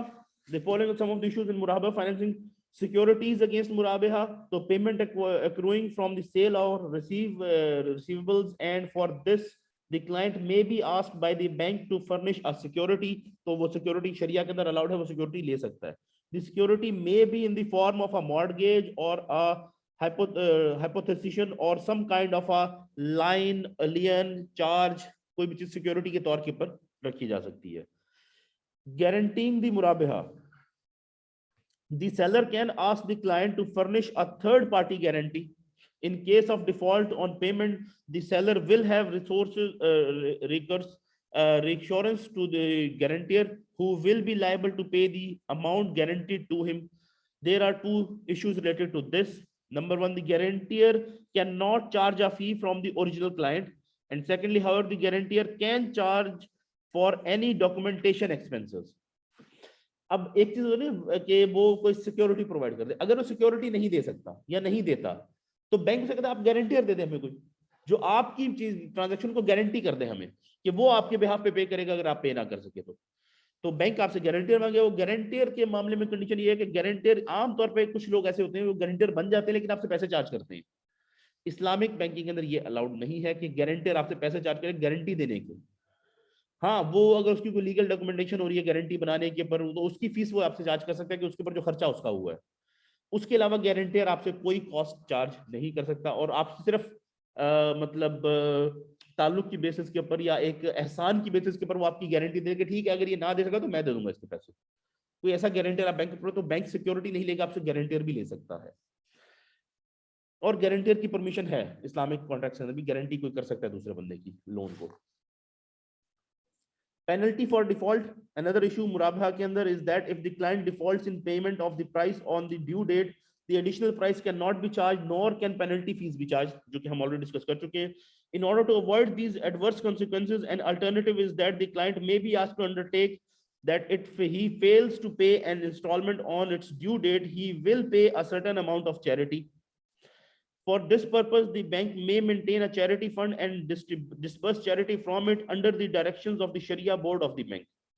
यहाँ तक कि ये एनआरएसपी की ही एग्जांपल मुझे वो शेयर कर रहे थे कि एनआरएसपी से जब वो बात हुई कि उन्होंने चैरिटी देनी थी, चैरिटी अकाउंट में क्योंकि पैसे आते तो उन्होंने कहा एम्बुलेंसेस हम ईदी को डोनेट करते हैं। तो एनआरएसपी के शरिया बोर्ड ने इसकी परमिशन नहीं दी कि उसके ऊपर एनआरएसपी का नाम लिखा जाए, क्योंकि वो चैरिटी के पैसे हैं, वो एनआरएसपी ने कुछ ऐसे डोनेशन नहीं दी, तो उसके ऊपर एनआरएसपी का नाम लिखने की भी परमिशन उन्होंने नहीं दी शरिया बोर्ड ने। सो चैरिटी ली जा सकती है, इसकी परमिशन है। रोल ओवर इन मुराबहा, ठीक है, कि रोल ओवर कर लिया जाए ट्रांजैक्शन को। मुराबहा transactions can not be rolled over for a further period once the old contract ends. It should be understood that a murabaha is not a loan, rather it is the sale of a commodity which is deferred to a specific date. Once this commodity is sold, its ownership transfers from the bank to the client, and it is therefore no more a property of the seller. Now that the seller can claim is only the fee agreed, the pre-agreed price, and therefore there is no question of enforcing another sale on the same commodity between the same parties. So usko roll over karna possible nahi hota. Okay, then comes in rebate on early payment. ये भी हम already वैसे discuss कर चुके हैं। Sometimes जो debtor होता है वो कह देता है कि जी आपको मैं अर्ली पेमेंट कर रहा हूँ मैच्योरिटी से पहले, तो मुझे कोई डिस्काउंट दें, ठीक है। क्योंकि इस्लामिक ट्रांजैक्शंस के अंदर डिस्काउंट ऐसे नहीं दिया, प्राइस जब एक बार तय हो गई, क्योंकि ये सेल है, ये कोई लोन नहीं है, ये कोई और ट्रांजैक्शन नहीं है, सेल में प्राइस एक बार तय हो गई है, वो प्राइस चेंज नहीं हो सकती। एहसान इज अ डिफरेंट थिंग। तो एहसान की परमिशन वैसे दी गई है कि एहसान के तौर पे बैंक कोई चीज छोड़ दे, इट्स अ सेपरेट थिंग कि बैंक एहसान कर दे, अदरवाइज बैंक के लिए लायबल नहीं है। वो उसकी जो अमाउंट ड्यू है वो वही ड्यू है जो उसके साथ तय हो गई थी पहले, तो पूरी अमाउंट देने के लिए वो पाबंद है, चाहे अर्ली पेमेंट कर दे, उसको पेमेंट पूरी करनी होगी, ठीक है। Sometimes debtor want to pay earlier than maturity to get discounts. The majority of the Muslim scholars, including the major schools of thought, consider this to be un-Islamic. However, if the Islamic bank or financial institutions give somebody a rebate on its own without stipulating it in the contract of murabaha, it is not objectionable, especially if the client is needy. This should not be made a regular practice and in no way forms a part of the contract. जैसे कि इसके ऊपर हमने example भी share की थी कि holy prophet Mohammad सल्लल्लाहु अलैहि वसल्लम ने जब एक बार लोन लिया था तो उसकी जब पेमेंट करने गए तो आपने ज्यादा पेमेंट दे दी, ना ही पहले से तय था कि ज्यादा पेमेंट दी जाएगी, ना ही उसके दिल में था, ना आपके दिल में था कि जी मैंने ज्यादा पेमेंट करनी है, क्योंकि उसने आप पे एहसान किया था। एहसान का बदला होली कुरान के अंदर भी आता है कि एहसान का बदला एहसान ही हो सकता है, इसके अलावा तो आपने उसके ऊपर एक एहसान कर दिया कि आपने उसको ज्यादा पैसे दे दिए, और ये रेगुलर प्रैक्टिस में नहीं होना चाहिए। शरिया स्कॉलर्स का यही कहना है कि रेगुलर प्रैक्टिस में ये काम ना हो, और स्पेशली ये रिबेट उसको दिया जाएगा जहां क्लाइंट आप देखते हैं कि नीडी है, क्लाइंट को जरूरत है, क्लाइंट ही ऐसा है जिसको जरूरत है, उसको दे दिया जाएगा, लेकिन जो क्लाइंट आपको लगता है कि नीडी नहीं है उसको आप नहीं देंगे ये rebate. Calculation of cost in मुराबहा, ठीक है। अब मुराबहा सिर्फ तभी होगा जो इफेक्टिवली हम कह सकते हैं कि जब तक कि आपका जो सेलर है वो कॉस्ट एग्जैक्टली डिटरमिन कर सके कि कितनी कॉस्ट मुझे पड़ी है, तभी तो उसके ऊपर प्रॉफिट ऐड करके बेचेगा ना। तो कॉस्ट एग्जैक्टली कॉस्ट जो इनकर हुई है वो एक्रू जो है उसको कमोडिटी के ऊपर वो कैलकुलेट कर सके। अगर कोई भी ऐसी कमोडिटी है जिसकी कॉस्ट वो सर्टेनली असरटेन नहीं कर सकता, एस्टेब्लिश नहीं कर सकता, तो उस कमोडिटी के ऊपर वो मुराबहा नहीं कर सकता, ठीक है। In this case the sale will take place as मुसव्वमा। क्यों? क्योंकि यहां पर कॉस्ट डिस्क्लोज करना जरूरी है, मुसव्वमा के अंदर कॉस्ट डिस्क्लोज करना जरूरी नहीं है। मुसव्वमा सादा सेल हम आम जो लोगों से करते हैं, प्राइस कॉस्ट बताए बगैर, तो जब आपको कॉस्ट पता ही नहीं है तो आप कॉस्ट बताएंगे कैसे क्लाइंट को? तो इसलिए आप वहां पर सादा सेल मुसव्वमा कर लेंगे, आप वहां पर मुराबहा नहीं करेंगे, क्योंकि आपको उसकी कॉस्ट पता ही नहीं, आप असरटेन नहीं कर सकते। सब्जेक्ट मैटर ऑफ द मुराबहा, अगेन कंडीशन तो हमने ऑलरेडी डिस्कस कर लेंगे क्या होनी चाहिए। All commodities cannot be the subject matter of murabaha because certain requirements need to be fulfilled. For instance, the shares of a lawful company can be sold or purchased on the basis of murabaha because according to the principle of Islam, the shares represent ownership of asset in the company provided all other basic conditions of the transaction are fulfilled. A buyback arrangement or selling without taking their possession is not allowed at all. अगर आप buyback कर रहे हैं तो वो allowed नहीं होगा, क्योंकि इस्लाम में अलाउड नहीं है बायबैक कर लेना। ठीक है, क्योंकि आपने रिस्क भी नहीं लिया, कोई उसकी पोजेशन नहीं हुई और बायबैक भी कर रहे हैं। मुराबहा is not permissible for items that can not become the subject of sale. ठीक है, तो ऐसी आइटम जो सब्जेक्ट ऑफ सेल नहीं बन सकती उसके ऊपर मुराबहा नहीं हो सकता। जैसे मैं बता चुका हूँ, रोड साइड पे पड़े हुए रेबल, मैं रबल पड़ा है कुछ, उसको मैं आपको बेच दूं, या फिर मैं पत्ते पड़े हुए वो आपको बेच दूं उठाकर, या मैं आपको कहूँ जी मैंने आसमान का इतना टुकड़ा, ये जी इस्लामी यूनिवर्सिटी के ऊपर का जो आसमान का टुकड़ा है मैंने आपको बेच दिया, आपकी पोजेशन नहीं ले सकते, वो आप उसके ओनर नहीं बन सकते, तो इसीलिए वो चीज मैं आपको बेच नहीं सकता, मुराबा उसके ऊपर नहीं होगी। या हाँ, यूनिवर्सिटी एटलीस्ट आपके पास ग्राउंड पे है ना, आप डिमार्क कर सकते पूरी यूनिवर्सिटी। क्या? हाँ, अगेन ये भी कि जी मेरी पोजीशन में नहीं है, मैं आपको इस्लामी यूनिवर्सिटी भेज दूं, मैंने आपको पूरी इस्लामी यूनिवर्सिटी बेच दी है, मेक्स नो सेंस, क्योंकि मेरी ओनरशिप ही नहीं है उस चीज की, मैं उसे बेच ही नहीं सकता। सिमिलरली मैंने चांद के ऊपर आपको प्लॉट बेच दिया, ना मेरी वहां ओनरशिप, ना आप कभी जाकर वहां पर प्लॉट ले सकते हैं, अपना पोजीशन ले सकते हैं, so makes no sense. Basic mistakes in Murabihah financing. Some basic mistakes that can be made in principal implementation of the concept as follows. ये वो है जो शरिया बोर्ड ने आइडेंटिफाई की कि ऐसी मिस्टेक्स हो जाती हैं और इनकी वजह से इस्लामिक बैंक की इनकम को इनकम से निकालकर चैरिटी में डाल दिया गया है, ऐसा हुआ है। ठीक है, उस बेसिस के ऊपर उन्होंने शेयर की हुई है ये। The most common mistake is to assume that Murabaha can be used for all types of transactions and financing. ये बहुत कॉमन मिस्टेक है कि हर किसी के ऊपर भी हो सकता है, किसी चीज का भी कर लेंगे मुराबहा। This mode can only be used when a commodity is to be purchased by the customer. If funds are required for some other purpose, मुराबहा cannot be used. जैसे मैंने भी एग्जांपल दी थी कि जी बंदे ने बिजली का बिल पे करना था, कर उसने मुराबहा लिया कि जी मैंने ये रॉ मटेरियल परचेज करना है, उसके लिए मुझे मुराबहा चाहिए, या मैंने जूते परचेज करके आगे बेचने तो मुझे मुराबहा उसके ऊपर कर दें, जबकि पे उसने बिजली का बिल करना था उससे। तो इस तरह नहीं हो सकता, हर चीज का मुराबहा नहीं हो सकता, वही चीज का मुराबहा होगा जो कमोडिटी कस्टमर ने परचेज करनी है। The document in Murabaha signed for obtaining funds is for a specific commodity, and therefore it is important to clarify or certify, ensure that the subject matter of the Murabaha is expressly mentioned. ठीक है, तो जो भी उसका subject matter है उसको define करना जरूरी है, क्योंकि पर्टिकुलर कमोडिटी के ऊपर होना है ना मुराबहा, तो उसको क्लियरली सब्जेक्ट मैटर को डिफाइन कर देना, क्लैरिफाई कर देना, इंश्योर करना जरूरी है। In some cases, the sale of the commodity to the client is effected before the commodity is acquired from the supplier.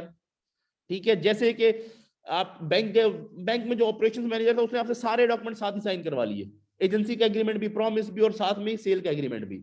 No, this is invalid, क्योंकि अभी तक चीज परचेज ही नहीं हुई, उसकी हमने ओनरशिप नहीं ली, तो हम उसको आगे बेच भी नहीं सकते। ठीक है, this occurs when the various stages of the murabaha are skipped and the documents are signed all together. It is important to remember that murabaha is a package of different contracts and they came into play one after the other at their respective stages. It cannot be signed all together.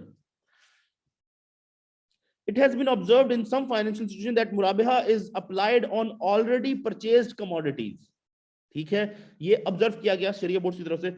This is not permitted in sharia and can only be effected on commodities that have not yet been purchased.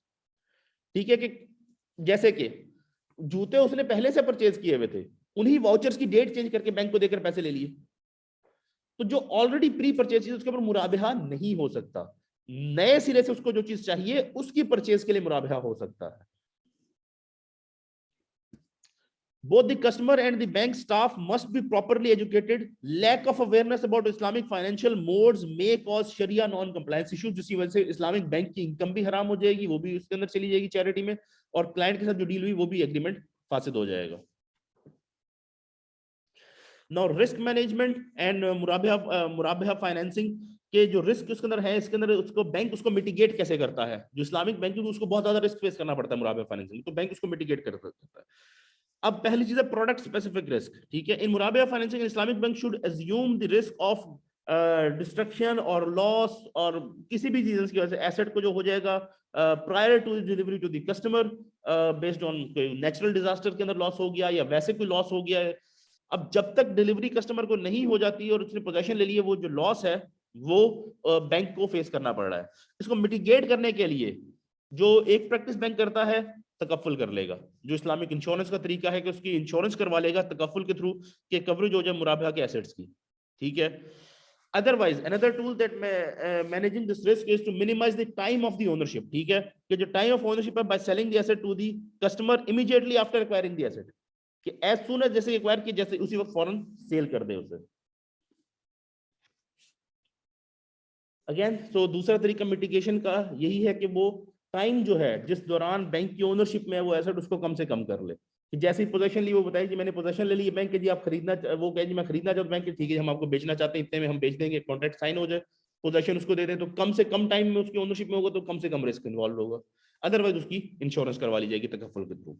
Again conventional insurance नहीं करवा सकते, तकफ्फुल के through ही होगी. Credit risk, ठीक है, it is the risk pertaining to the default और delay by the customer in paying the obligation, जो कि हमने अभी डिस्कस भी किया कि कस्टमर नहीं पे करता या डिले कर देता है. तो शरिया कंप्लायंट सिक्योरिटी जो है, जो can be taken against that particular जो फाइनेंसिंग हुई हुई है. अगेन आप ये नहीं कर सकते ना कि उसके पास लिकर का स्टॉक पड़ा था तो आपने उसको अपने पास सिक्योरिटी के तौर पे रख लिया. शरिया कंप्लायंट चीज को ही सिक्योरिटी के तौर पे रख सकते. उसके पास बॉन्ड पड़े थे, आप बॉन्ड को सिक्योरिटी के तौर पे नहीं रख सकते क्योंकि इंटरेस्ट बेस्ड बॉन्ड है ना, तो आप उसको सिक्योरिटी के तौर पे नहीं रख सकते.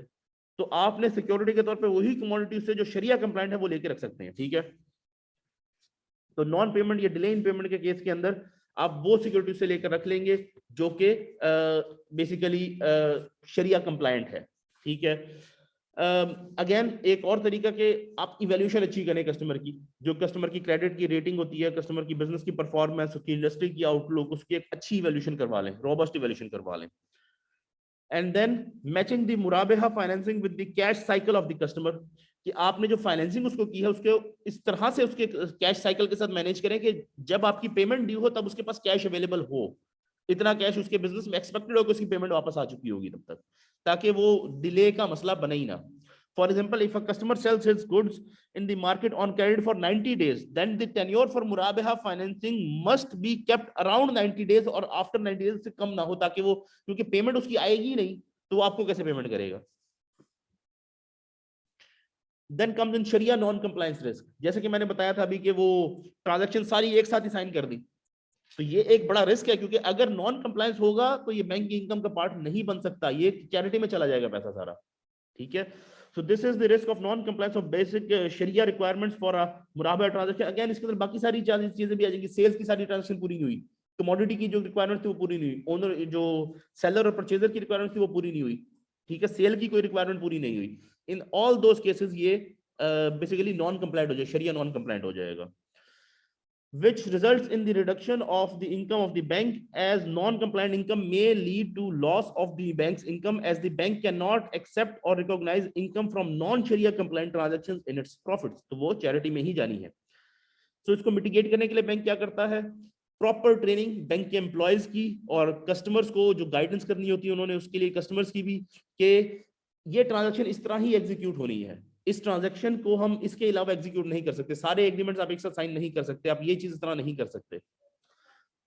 ताकि ज्यादातर ये गलती है इस वजह से हो जाती है कि बैंक के एम्प्लॉयज को ट्रेनिंग ही नहीं है, उन्हें पता ही नहीं है कि हमने ये एग्रीमेंट साथ एक साथ साइन नहीं करवाने.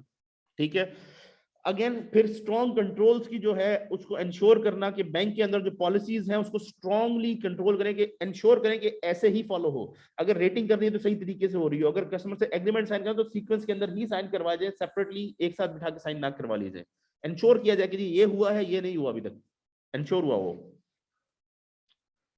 And then implementing a system of sharia audit and compliance, जैसे कि मैंने अभी शेयर किया था कि वो शूज वाला जो पकड़ा इसलिए गया क्योंकि शरिया ऑडिट था, कंप्लायंस थी, शरिया ने जाकर उसकी दुकान पर चेक किया, बिल्स को चेक किया, सारी चीजें चेक की और फिर उसने एक्सेप्ट किया कि हाँ भी मैंने बिजली का बिल पे करना था इसलिए मैंने ये चीज इस तरह की है. तो वो शरिया ऑडिट और कंप्लायंस रेगुलर होना चाहिए. And again development of easy to understand process flows for each मुराबेहा फाइनेंसिंग, ताकि वो प्रोसेस का फ्लो बड़ा क्लियरली डायग्रामेटिकली डिस्प्लेड हो हर जगह पर, कस्टमर को जो फॉर्म दीजिए वहां पर भी बना हुआ हो, जो आपके एम्प्लॉयज हैं उनके पास पता हो कि पहले ये करना है फिर ये करना है फिर ये करना है मैंने, तो वो चीजें बड़ी क्लियरली डिस्प्लेड हों. Then comes in the variants of Murabaha financing. ठीक है, on the basis of requirements of the customer numerous variants of Murabaha can be developed. इसीलिए ये बहुत ज्यादा यूज किया जाता है, उसके डिफरेंट वेरिएंट्स यूज होते हैं. Some of them are as follows. Advance payment Murabaha. ठीक है, in this type of Murabaha structure the bank makes an advance payment to the supplier of assets and sells these assets to the customer upon receiving its delivery. ठीक है, कि bank advance payment कर देगा किसी seller को कि भाई ये चीज बना दो, जब वो बनाकर आपको भेज देते तब आप उसकी डिलीवरी आगे अपने क्लाइंट को कर देते हैं। ठीक है, तो ये भी हो सकता है। अब इस केस के अंदर उसको आपने एडवांस पेमेंट कर दी, कस्टमर से चाहे आप सिंगल पेमेंट ले लें, जो हमने कहा था ना कि एट द स्पॉट भी हो सकती है, तो कस्टमर कब कहेगा, जब वो टाइम गुजर जाने की चीज मैन्युफैक्चर होके आनी है, तो उस दौरान कस्टमर को टाइम मिल गया, कस्टमर को एडवांस पेमेंट नहीं करनी पड़ी, कस्टमर ने अब हमें पेमेंट कर दी, तो इस तरह भी हो सकता है। क्रेडिट पेमेंट मुराबेहा, in this type of murabaha structure the bank sells the assets of its customer which the bank has purchased on credit from the supplier। ठीक है, तो क्रेडिट पे उसने सप्लायर से उठाए और आगे उसको बेच दिया। that is an outflow of funds is made by the bank after a certain time of execution of the murabaha sale with the customer and financing is booked prior to the disbursement of the funds by the bank, कि financing वो disbursement से पहले book करवा चुका था। Then murabaha pledge, ठीक है, in this type of murabaha structure the bank keeps the same goods as pledge which the bank has sold to the customer through murabaha transaction। में बताते हैं कि बैंक उसी एसेट को भी एज प्लेज करके अपने पास रख सकता है सिक्योरिटी के तौर पे। वो बेसिकली अपने पास नहीं रखेगा, उसी के वेयर हाउस में होंगे, लेकिन प्लेज वही एसेट्स हुए होंगे, कोई नई सिक्योरिटी के तौर पे उनको लेने की जरूरत नहीं है चीज। मुराबाहा spot, in this type of murabaha structure the bank does not immediately sell the assets to the customer but keeps the asset in its inventory। the asset held in the inventory of the bank are sold to the customer as per the requirements against spot payment। for example, customer को, जैसे वो एक तरीका हमने अभी थोड़ी देर पहले discuss किया था जिसके अंदर टाइम टू टाइम वो ऑर्डर दे देता है, जी हमने 100 मिलियन के राइस की फाइनेंसिंग करवानी है, 100 मिलियन के राइस हैं लेकिन हमें अभी 10 मिलियन के चाहिए, आप 10 मिलियन की पेमेंट क्लियर करके हमें 10 मिलियन के राइस खरीद के दे दें।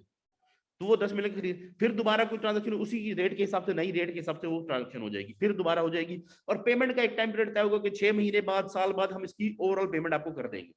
ठीक है, जबकि इन दिस केस मुराबाहा स्पॉट के अंदर वो क्या कर रहा है कि बैंक अपने इन्वेंट्री में एसेट लेके रख लेता है और उतने एसेट उसको रिलीज करता है कस्टमर को जितने की उसको रिक्वायरमेंट होती है, और उसकी पेमेंट साथ साथ रिसीव कर लेता है, कि कस्टमर उसकी पेमेंट करता है उतने वो बैंक उसको दे देता है, फिर कस्टमर और की पेमेंट करता है, बैंक उतने एसेट्स उसको प्रोवाइड कर देता है। मुराबाहा लॉन्ग टर्म, मीडियम टर्म और हर तरह की फाइनेंसिंग में यूज होता है। तो कहां कहां यूज होता है? रॉ मटेरियल की फाइनेंसिंग के अंदर, इन्वेंट्री की फाइनेंसिंग के अंदर, इक्विपमेंट परचेज करनी है किसी बिजनेस ने उसके लिए, एसेट्स की फाइनेंसिंग कोई भी करनी है, फॉर एग्जांपल इंपोर्ट फाइनेंसिंग हो गई, एक्सपोर्ट फाइनेंसिंग हो गई, प्री शिपमेंट के लिए को करनी है, फिर consumer goods financing, housing finance के अंदर भी यूज होता है, व्हीकल फाइनेंस तक के अंदर यूज होता है। अब हमारे यहाँ ज्यादातर इजारा यूज हो रहा है, यहाँ पर हाउस फाइनेंस के अंदर ज्यादातर मुदारबा यूज, सॉरी मुशारका यूज हो रहा होता है, लेकिन इंटरनेशनली डिफरेंट मॉडल्स यूज हो रहे हैं। हर कंट्री का अपना मॉडल है, अपने उनके फतवे हैं, तो उसकी बेसिस के ऊपर वो यूज कर रहे हैं। हमारे यहाँ हाउसिंग में ज्यादातर डिमिनिशिंग मुशारका हो रहा होता है, या मुदारबा में, सॉरी सॉरी मुराबाहा के अंदर, मुराबाहा के अंदर, ठीक है ठीक है। तो सर वो जो कस्टमर है वो क्या कहते हैं कि अभी 10 मिलियन के देते हैं आप, अब बैंक 100 मिलियन के परचेज कर देता है, फॉर एग्जांपल उससे मिला है कि 100 रुपए के साथ, ठीक है, तो वो 10 मिलियन के उसने ले लिए, अब कल को रेट बढ़ जाता है, ठीक है, प्राइस का, तो क्या बैंक को 100 रुपए के हिसाब से देगा? यही पॉइंट मैं क्लियर कर रहा हूँ। जब बैंक से उसने एग्रीमेंट किया ना कि हमें 100 मिलियन तक के राइस खरीदने होंगे, तो वो प्रॉमिस हो गया, वो खरीदा कुछ नहीं किया, बेचा कुछ नहीं किया, ठीक है अभी तक। फिर कस्टमर कहता है कि जी आज मुझे 10 मिलियन के राइस आप परचेज करके दे दें, ठीक है, बैंक उसका चेक बनाएगा, पेमेंट करेगा, बैंक बताएगा जी कि ये 10 मिलियन के राइस हैं, हम आपको 11 मिलियन में बेचेंगे, या फिर 9 के हैं हम आपको 10 में बेचेंगे, ठीक है, हमने 9 के खरीदे हैं, 1 मिलियन हमारा प्रॉफिट होगा, हम आपको 10 में बेचेंगे। ये आपको इनवॉइस बनाकर राइस ट्रांसफर कर दिए गए, और वो जो पेमेंट थी उस राइस को खरीदने की, वो पेमेंट कर दी गई है उसको, बैंक ने पे ऑर्डर दे दिया है जो जिससे खरीदा है, तो पेमेंट हो गई है, राइस उसी प्राइस के ऊपर परचेज हो गए, सेल की प्राइस तय हो गई है कि जी हम आपको 10 में दे रहे हैं, यही 9 के हमने खरीदे हैं, 10 में आपको हम दे रहे हैं, प्राइस तय हो गई है। वो चाहे लेट पे करेगा लेकिन पेमेंट वही 10 की होगी, और जिससे खरीदे उसको तो 9 की पेमेंट हमने साथ साथ कर दी है। अब दोबारा आ जाता है कि जी हमें और राइस खरीदने हैं, सपोज 10 के, ठीक है, तो अब वो परचेज करने गया, उसको पता चला कि ये राइस की प्राइस थोड़ी सी डिफरेंट हो गई है। 100 मिलियन तक की फाइनेंसिंग, मतलब ये कि वो अगर 100 मिलियन के ले लेता तो आगे 10 मिलियन और के नहीं मांग सकता, मैक्सिमम बैंक 100 मिलियन तक के उसको लाइस देगा, इससे ऊपर की अमाउंट के राइट्स उसको नहीं देगा। वो पहले कॉन्ट्रैक्ट ये हो कि ओवरऑल मैक्सिमम इतने हो सकते हैं, छोटे छोटे कॉन्ट्रैक्ट्स में जितने 5 मिलियन का हो जाए, 15 का हो जाए, 25 का हो जाए, सारे मिला के 100 से एक्सीड नहीं करेंगे। ये है एग्रीमेंट जो एक्चुअल है। जरूरी नहीं है कि वो 100 की ही करवाए, अब हो सकता है वो 95 की करवा ले, 90 की करवा ले और ना करवाए, जितनी उसको जरूरत हो। 100 तक उन्होंने एक एस्टिमेटेड फिगर उसके अंदर ले लिया कि मैक्सिमम इतनी कर सकते हैं।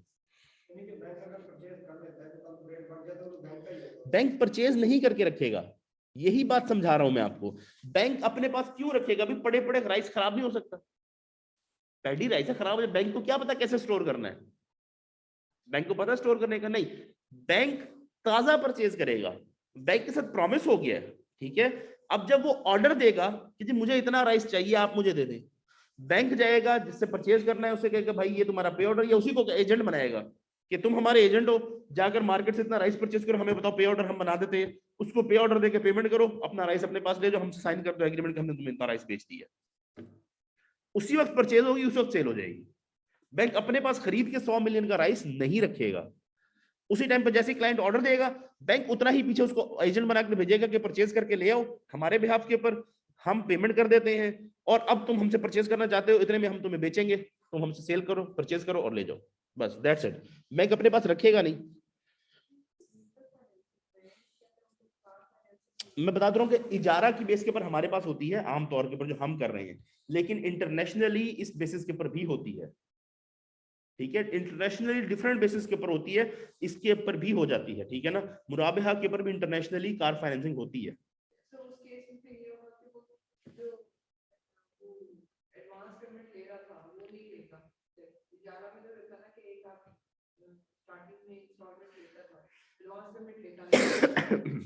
क्लैरिफाई कर देता हूँ, वैसे तो एडवांस पेमेंट बनती नहीं, जिसको हम कहते हैं ना, जहां पर जिसे हम कहते हैं डाउन पेमेंट, बेसिकली बनती नहीं होती, बैंक एज सिक्योरिटी ले लेता है, ठीक है, जो इजारा मॉडल है उसके अंदर।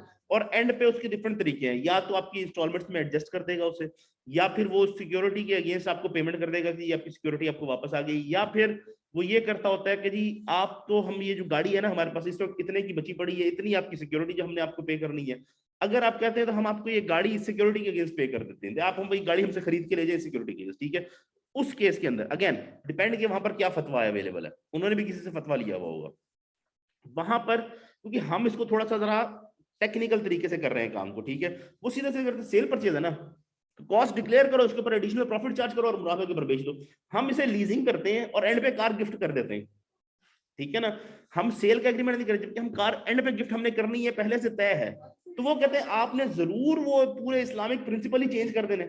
जब आप लीजिंग कर ही नहीं रहे, आप एसेट खरीद कर बेच रहे हैं, आप लीजिंग कर ही नहीं रहे, तो आप डायरेक्ट परचेज सेल वाला एग्रीमेंट करें, मुराबहा करें, सीधे सीधे मुराबहा करें कि जी इतने में हमने खरीदा है, इतना इसके ऊपर हम अपना प्रॉफिट चार्ज करेंगे, इतने में आपको बेचेंगे, इतनी इतनी इंस्टॉलमेंट आप इसकी पे कर दें,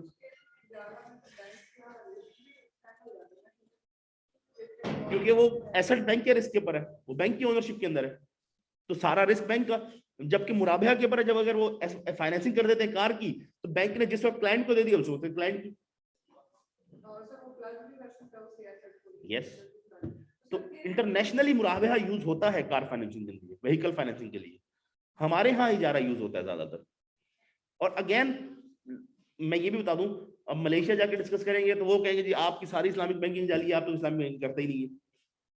साउदीज की करेंगे वो कहेंगे वो भी एक्सेप्ट नहीं करते। तो सबके अपने अपने मॉडल्स हैं, वो अपने अपने को एक्सेप्ट करते हैं, दूसरे को कहते ही नहीं। इसके ऊपर बाकायदा कई बार डिबेट हो जाती है, बड़ी हीटेड डिबेट हो जाती है, तो नहीं आपकी तो इस्लामिक है ही नहीं, हमारी इस्लामिक है, वो कहते नहीं हमारी इस्लामिक है, आपकी इस्लामिक नहीं है। तो हर किसी ने अपना फतवा लिया हुआ, डिफरेंट मॉडल्स हैं। एंड मैं पर्सनली अगर लॉजिकली सोचें, हमें पहले दिन से पता है ये गाड़ी उसको बेचनी है, प्रॉमिस एग्रीमेंट में कॉन्ट्रैक्ट में लिख दिया है कि जी ये गाड़ी हम तुम्हें गिफ्ट करेंगे, क्योंकि कस्टमर बिलीव, वो कहते हैं कस्टमर बिलीव नहीं करता अगर हम कॉन्ट्रैक्ट में ना लिखे तो नहीं। अब क्योंकि दे बैंक रहा है ना, तो बैंक अपना मॉडल जो बना रहा है उसकी बेसिस के ऊपर दे रहा होता है। अब बैंक को कॉमन सेंस की बात है ना कि बैंक ये देखे कि भाई एग्रीमेंट ही सेल का है, एंड ऑफ द डे ये चीज मैंने उसे देनी, चाहे हिबा कर दूं, लीजिंग के ऊपर देकर हिबा कर दूं, या फिर मैं उसकी सिक्योरिटी के अगेंस्ट उसको वो बेच दूं, एंड ऑफ द डे ये चीज मैंने उसे देनी। मैं रेंटल एग्रीमेंट नहीं कर रहा, मैं लीजिंग नहीं कर रहा, ये गाड़ी जानी कस्टमर को ही है। तो बैंक कॉमन सेंस यूज करके मुराबहा कर ले। सादा मुराबा की भी सेल हो सकती है ना, कि कॉस्ट डिस्क्लोज करे, इसके ऊपर इतना मैं प्रॉफिट चार्ज करूंगा, इतना मैं आपको सेल कर रहा हूँ। इंटरनेशनली वो मुराबा करते हैं ज्यादातर, जैसे मलेशिया के अंदर है, वो कई कंट्रीज के अंदर है, वो मुराबा करते हैं, इजारा नहीं करते इसके ऊपर।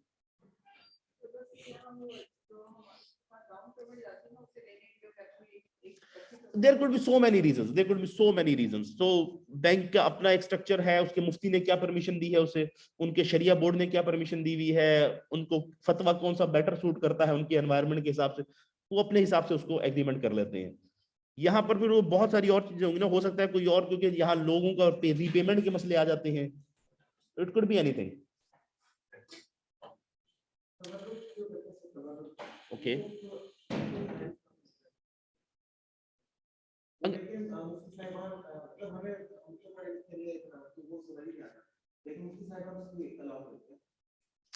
अगेन डिपेंड्स के उसके अंदर क्या कंडीशन है, किस तरह से फॉलो। मैं आपको ये बता रहा हूँ कि Islamic financing is very complicated, very risky. आपके स्टार्ट से लेकर एंड तक जो प्रोडक्ट है वो सही होना चाहिए, नीयत तक सही होनी चाहिए, एग्रीमेंट दोनों पार्टीज अंडरस्टैंड करती हों, फिर जो डीलिंग हुई है वो सारी सही होनी चाहिए, सेल परचेज की डीलिंग, उसकी बहुत सारी कंडीशंस है। फिर उसके बाद प्रॉफिट आ गया, प्रॉफिट के डिस्ट्रीब्यूशन का तरीका तक सही हो तो वो इनकम हलाल होगी। फिर जहां इन्वेस्ट किया वहां पर इंटरेस्ट बेस्ड लोन ना लिया वो, इतनी सारी चीजें आपने कवर अप करनी होती, बहुत सारे रिस्क इन्वॉल्व हो जाते हैं, बहुत सारी चीजें कवर करनी पड़ती हैं, उन सबको कॉम्प्रिहेंसिवली कवर करना बड़ा जरूरी है। तो मुफ्ती साहब कुछ पर्सपेक्टिव देख लेते हैं। अगेन उनका, हमारे मुफ्तियों का एक बहुत बड़ा इशू ये है, उन्हें बिजनेस का नॉलेज नहीं होता, फाइनेंसिंग का नॉलेज नहीं होता, उन्हें शरिया का नॉलेज है, उन्हें फाइनेंसिंग का वो नॉलेज है ही नहीं आमतौर पे। तो बिकम्स वेरी डिफिकल्ट कि वो इम्प्लीमेंटेशन स्टेज पे देखें कि बैंक ये सही कर रहा है कि नहीं कर रहा। तो बहुत सारे इश्यूज हैं। अगेन अगेन कुछ भी होता है कि मैं जिसके ऊपर स्टेट बैंक से भी बात कर चुका हूं कि इंडिपेंडेंट शरिया मेंबर होने चाहिए। इंडिपेंडेंट मतलब उनको पे बैंक नहीं करेगा, जैसे ऑडिटर होता है, एक्सटर्नल ऑडिटर को बैंक पे नहीं करता, वो ऑडिटर रखना भी जरूरी है। एक्सटर्नल ऑडिटर ने आपको रिपोर्ट भी बिल्कुल ऑथेंटिक बना कर देनी है कि जी ये हुआ है, ये हुआ है, ये चीज हमें नहीं एक्सेप्ट करती, हमने इसके ऊपर रिजर्वेशन लगा दी है। इसी तरह से एक्सटर्नल शरिया ऑडिटर होना चाहिए, इंटरनल नहीं बैठा होना चाहिए। इंटरनल को पेमेंट कर रहे हैं, वहां पर एक कॉन्फ्लिक्ट ऑफ इंटरेस्ट तो आ ही जाता है ना कहीं बैक ऑफ द माइंड, ये तो जरा यार अब इससे सैलरी तो लेते ही ना, फिर क्या करें ना, भी अगर वो कनाइवेंस करना चाह रहा हो, एक इनहेरेंट बायसेस ह्यूमंस में है।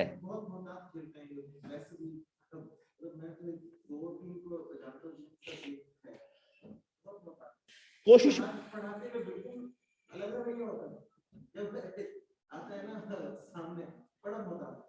Exactly, so depends. तो इसके अंदर बहुत सारी चीजें हैं, और ये इंडस्ट्री अभी बहुत न्यू है, बहुत न्यू है, तो बहुत ज्यादा डेवलपमेंट का चांस है इसके अंदर, बहुत ज्यादा इंप्रूवमेंट का चांस है अभी इसके अंदर। तो और इंशाल्लाह हो भी जाएगी, जैसे हम देख रहे हैं शुरू से अब तक काफी इंप्रूवमेंट आ चुकी है अब तक, तो ये आगे फ्यूचर में और ज्यादा इंप्रूव होती जाएगी।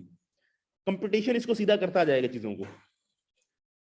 तो फिर housing finance, vehicle finance, land financing, shop की फाइनेंसिंग, इस तरह से पीसी फाइनेंसिंग कोई अगर करनी है आपने, टूर पैकेज की फाइनेंसिंग, एजुकेशन की फाइनेंसिंग, तो all services that can be sold in the form of a package, जैसे एजुकेशन है, मेडिकल सर्विसेज है, इनका पैकेज अगर कोई है तो वो प्रॉपर फाइनेंसिंग इसके थ्रू की जा सकती है।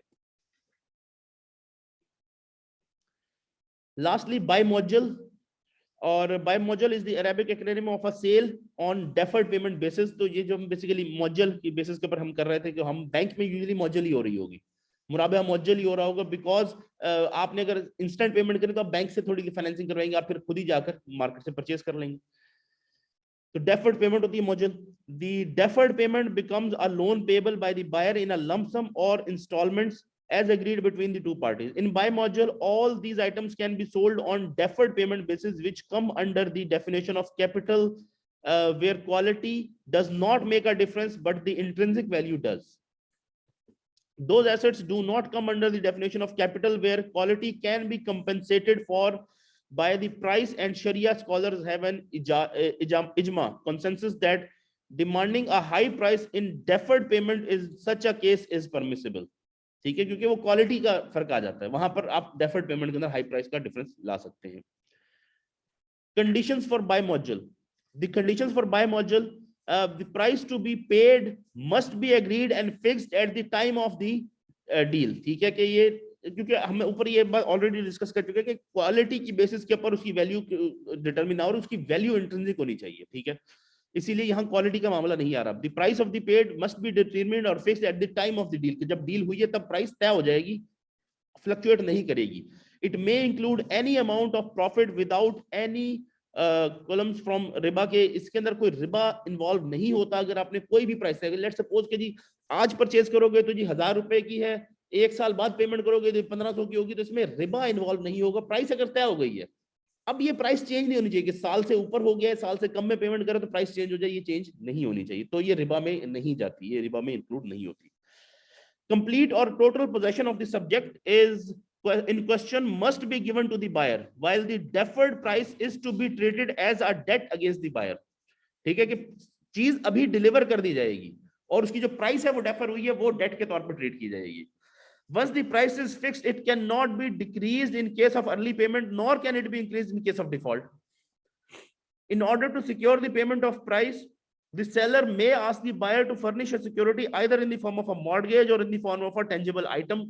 कि मॉर्गेज करवा सकता है किसी चीज को, कि वो इनमूवेबल प्रॉपर्टीज को मॉर्गेज करवा दे, प्लेज करवा दे, या कोई चीज आपके पास सिक्योरिटी के तौर पर रखवा दे, जैसे गोल्ड होता है या कोई और चीज आपके पास रखवा सकता है. और सिक्योरिटी लेने की परमिशन है इस्लामिक प्रिंसिपल्स के अंदर. If the commodity is sold in installments, the seller may put a condition on the buyer that if he fails to pay any installment on its due date, the remaining installments will become due immediately.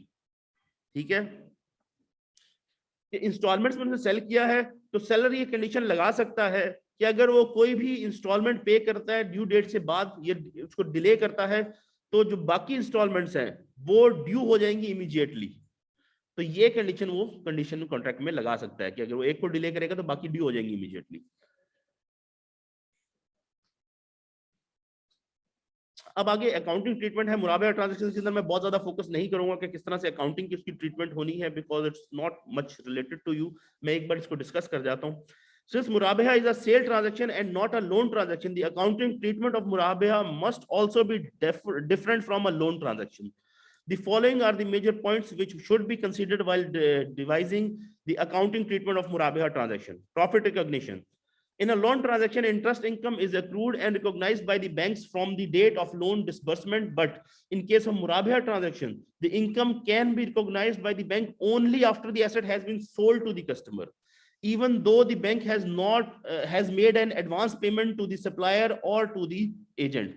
तो bank उससे जो charge करेगा वो from the date of delivery होगी, not from the date of order. क्योंकि अगर advance में payment कर दी, चीज बन के आनी है, फिर बैंक ने आगे डिलीवर करना, जिस दिन डिलीवर करेगा कस्टमर को उस दिन से वो चार्ज कर सकता है उसके ऊपर profit. Inventory. The goods purchased by the Islamic bank before being sold to the customer must be recorded in the balance sheet of the bank as inventory of the bank. ये bank की inventory के तौर पर treat हो रहे होंगे. Cost of inventories should comprise of all costs of purchase and other costs incurred during in bringing the inventory to their product present location or condition. कि कोई ट्रांसपोर्ट इन लगी है, कोई फ्रेट लगा है, कोई लोडिंग अनलोडिंग के खर्चा हुआ है, वो तमाम बैंक की इन्वेंट्री की कॉस्ट में शामिल हो जाएगा. अब मुराबाहा receivables, unlike a loan transaction, the मुराबाहा receivables shall be disclosed as trade debts. A sample of accounting entries that can be made and recorded in मुराबाहा ट्रांजैक्शन as follows. तो जनवरी 1 को एडवांस अगेंस्ट मुराबाहा, कि मुराबाहा के अगेंस्ट जो advance payment कर दी गई है वो डेबिट हो गई है, और पे ऑर्डर और या पार्टी का जो अकाउंट है उसको क्रेडिट कर दिया गया है. तो वहां पैसे चले गए और आपके पास से डेबिट हो गए एडवांस अगेंस्ट मुराबाहा की तरफ से. ठीक है. When the bank receives the possession of the goods, the following entries should be passed. Inventory debit हो जाएगी क्योंकि इन्वेंट्री आपके पास आ गई है. अब इन्वेंट्री बैंक की इन्वेंट्री बन जाएगी, इसलिए बैंक के अंदर इन्वेंट्री के तौर पर डेबिट होगी, और एडवांस अगेंस्ट मुराबाहा के अकाउंट को कैंसिल कर दिया जाएगा, क्रेडिट कर दिया जाएगा उसके अगेंस्ट. When the purchase, और अगर इसके ऊपर कोई कॉस्ट लगी है, फ्रेट वगैरह कोई कॉस्ट लगी है, तो वो भी आपके पास इन्वेंट्री में डेबिट हो जाएगी और वो कॉस्ट के अकाउंट को क्रेडिट कर दिया जाएगा. When the purchased goods are sold by the bank to the customer on a murabaha basis, the following entries should be passed. जब ये purchased goods are sold to the banks by the bank to the customer, तो ये transactions include होगी. मुराबाहा financing जो होगी वो debit हो जाएगी, मुराबाहा प्रॉफिट रिसीवेबल वो डेबिट हो जाएगा.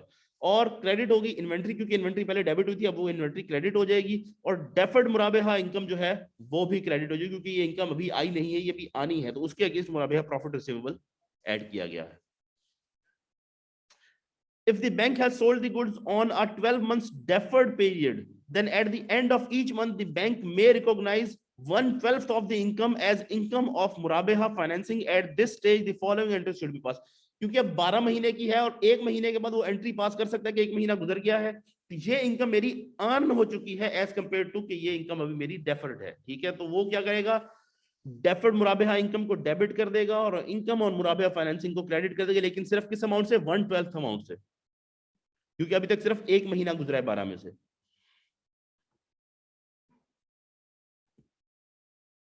और इस तरह से हम एंट्री करते रहेंगे हर महीने टिल मैच्योरिटी, 12वें महीने तक एक एक महीने की एंट्री आप कर सकते हैं। In case the bank does not receive the possession of the goods, yes, मुराबेहा इनकम को, और जो फाइनेंसिंग है इनकी इनकम है, इनकम फ्रॉम मुराबेहा फाइनेंसिंग, उसको क्रेडिट करते जाएंगे, क्योंकि इनकम यूजुअली आपकी जो होती है वो क्रेडिट होती है ना, और एक्सपेंसेस डेबिट हो रहे होते हैं। In case the bank does not receive the possession of the goods by the month end and therefore could not execute a murabeha sale with the customer, the bank will not accrue any income from that month, and the above mentioned entry जो है वो नहीं पास की जाएगी अगर वो income नहीं हुई तो। ठीक है, apart from this, entries number 2, 3 and 4 will also not be passed since the bank has not yet possessed the good. Basically ये हुआ कि बैंक ने क्योंकि कमोडिटी डिलीवर नहीं हुई जो 1 महीने में होनी थी, तो बैंक आगे ना उसको दे सकता है ना उसके ऊपर इनकम अर्न कर सकता है। जब तक वो कमोडिटी रिसीव नहीं होती, इनमें से कोई ट्रांजैक्शन भी कोई एग्जीक्यूट नहीं की जाएगी, कोई एंट्री पास नहीं की जाएगी। तो बैंक ये नहीं करता ना कि महीने के बाद से इंटरेस्ट लगना शुरू हो जाना तो इंटरेस्ट लगाना शुरू कर दो। जब तक कमोडिटी डिलीवर नहीं होती, बैंक उससे प्राइस चार्ज नहीं कर सकता, सो इसलिए वो ट्रांजैक्शन भी नहीं होंगी।